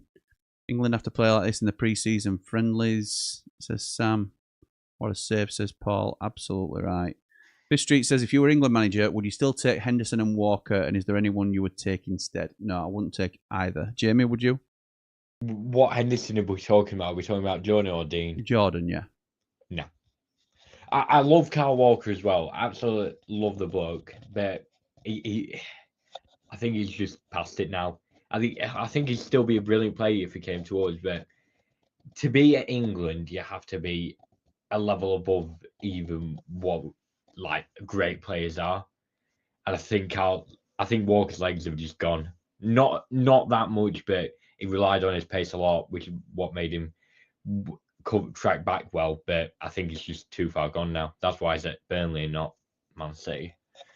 I think in terms of who comes instead, I think it's players like this team is built around today. Well, you got right backs. You got Reece James, Jed Spence, Trent Alexander-Arnold, Livramento. There's plenty of decent options. Livramento starts for Newcastle and can go left back. Reece James is the best overall right back we got. Trent is probably best on the ball we've got. And who was the other one? Jed Spence, just a good, solid option. Don't like Jed Spence, but yeah, I know what you mean. No, but he's decent. I know. Centre midfielders. Yeah, I think we're spoilt for choice with some of them, really, in terms of a Henderson replacement as well. So tough, innit? Tough. Tanganga might play for England one day, says Cooler King. Maybe, yeah, maybe. I think he's probably more chance at right back for England, but obviously it's stacked there at the minute. Daz says, I don't think any Blades player will be good enough to play for England. They'll have to move to bigger and better, unfortunately. Yeah, I agree. They'll never get called up while they're at us.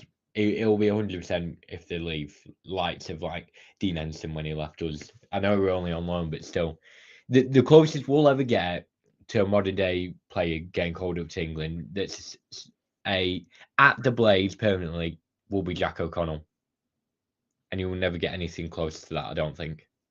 Oh, it's so sad, mate. Me is what we've been missing. Experience is what we've needed, says Sam. Completely agree with that. Sayers for England, says Ash from Trusty Roofers. Kyle has definitely lost a yard, Jamie, I agree. Saw Mason Mount troubling for pace the other week. At his peak, Kyle would have left him in his dust. Yeah, he would. Kyle Walker untouchable for years at top level. Absolutely untouchable.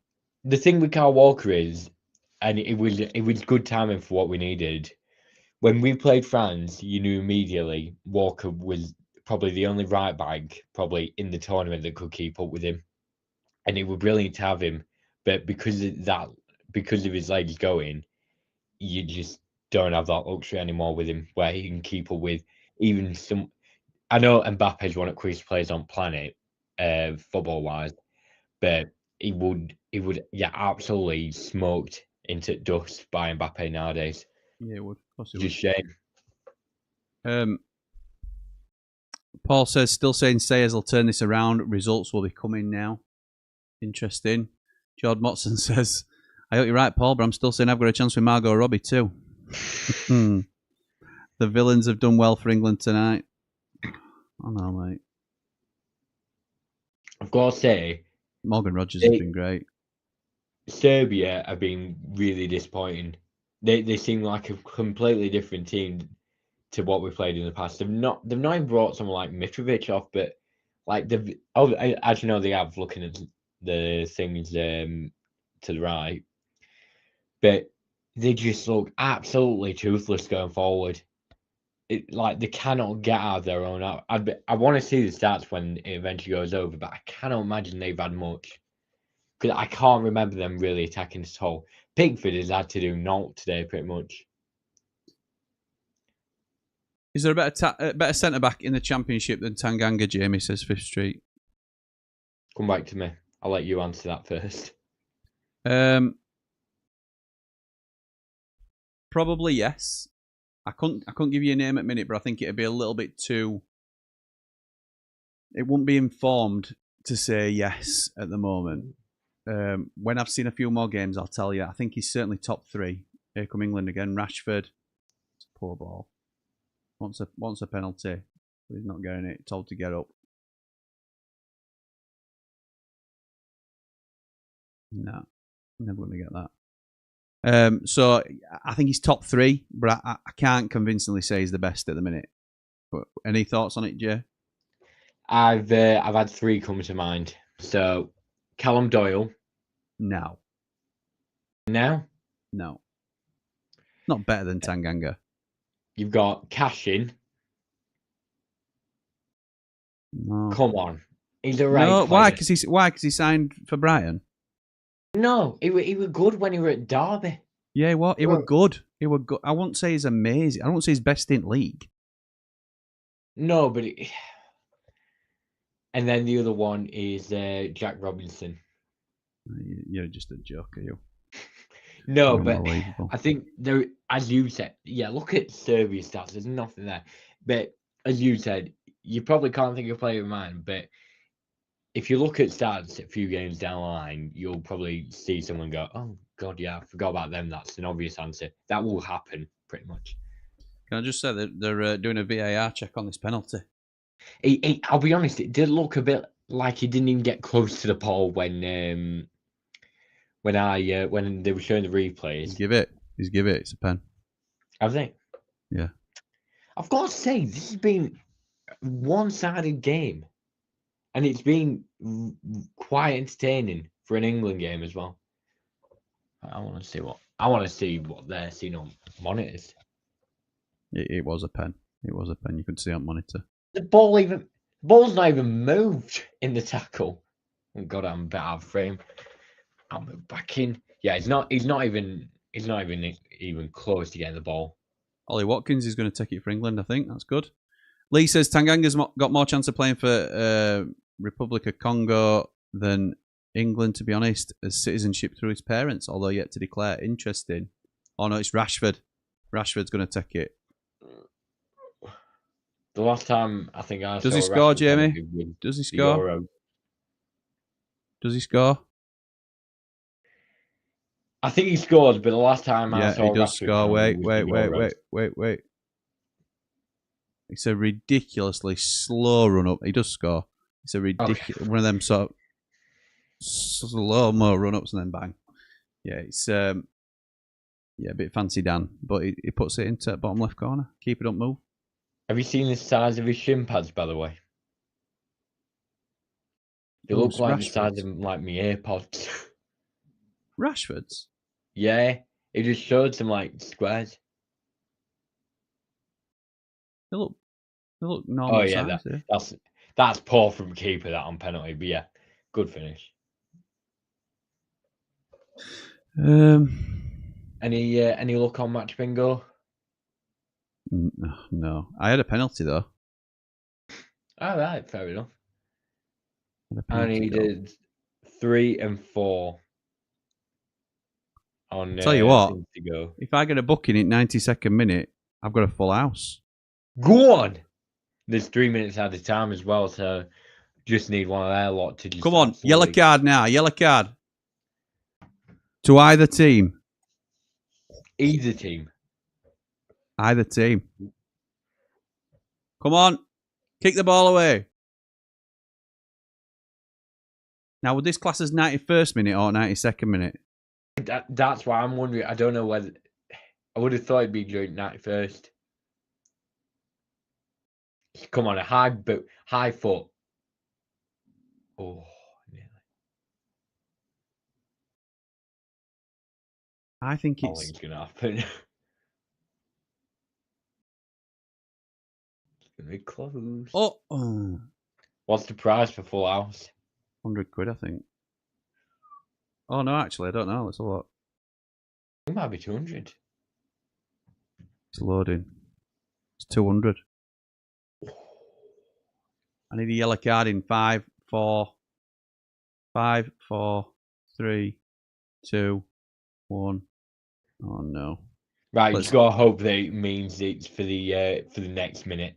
Yeah. Like for this minute, it's actual minute. Take him out. Oh, it's blown early.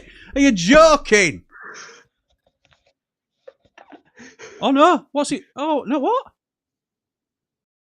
A double whistle. Is it the referee that's blown it? Wait, no, I don't know. Ref said keep going, keep going.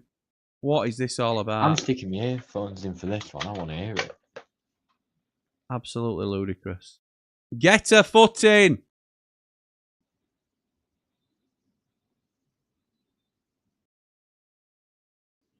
Yeah, it's one of fans. One of fans has blown it. They did it the Kazakhstan-France game. I remember seeing it. Some bloke did it in crowd. It's gone. That's the full-time whistle.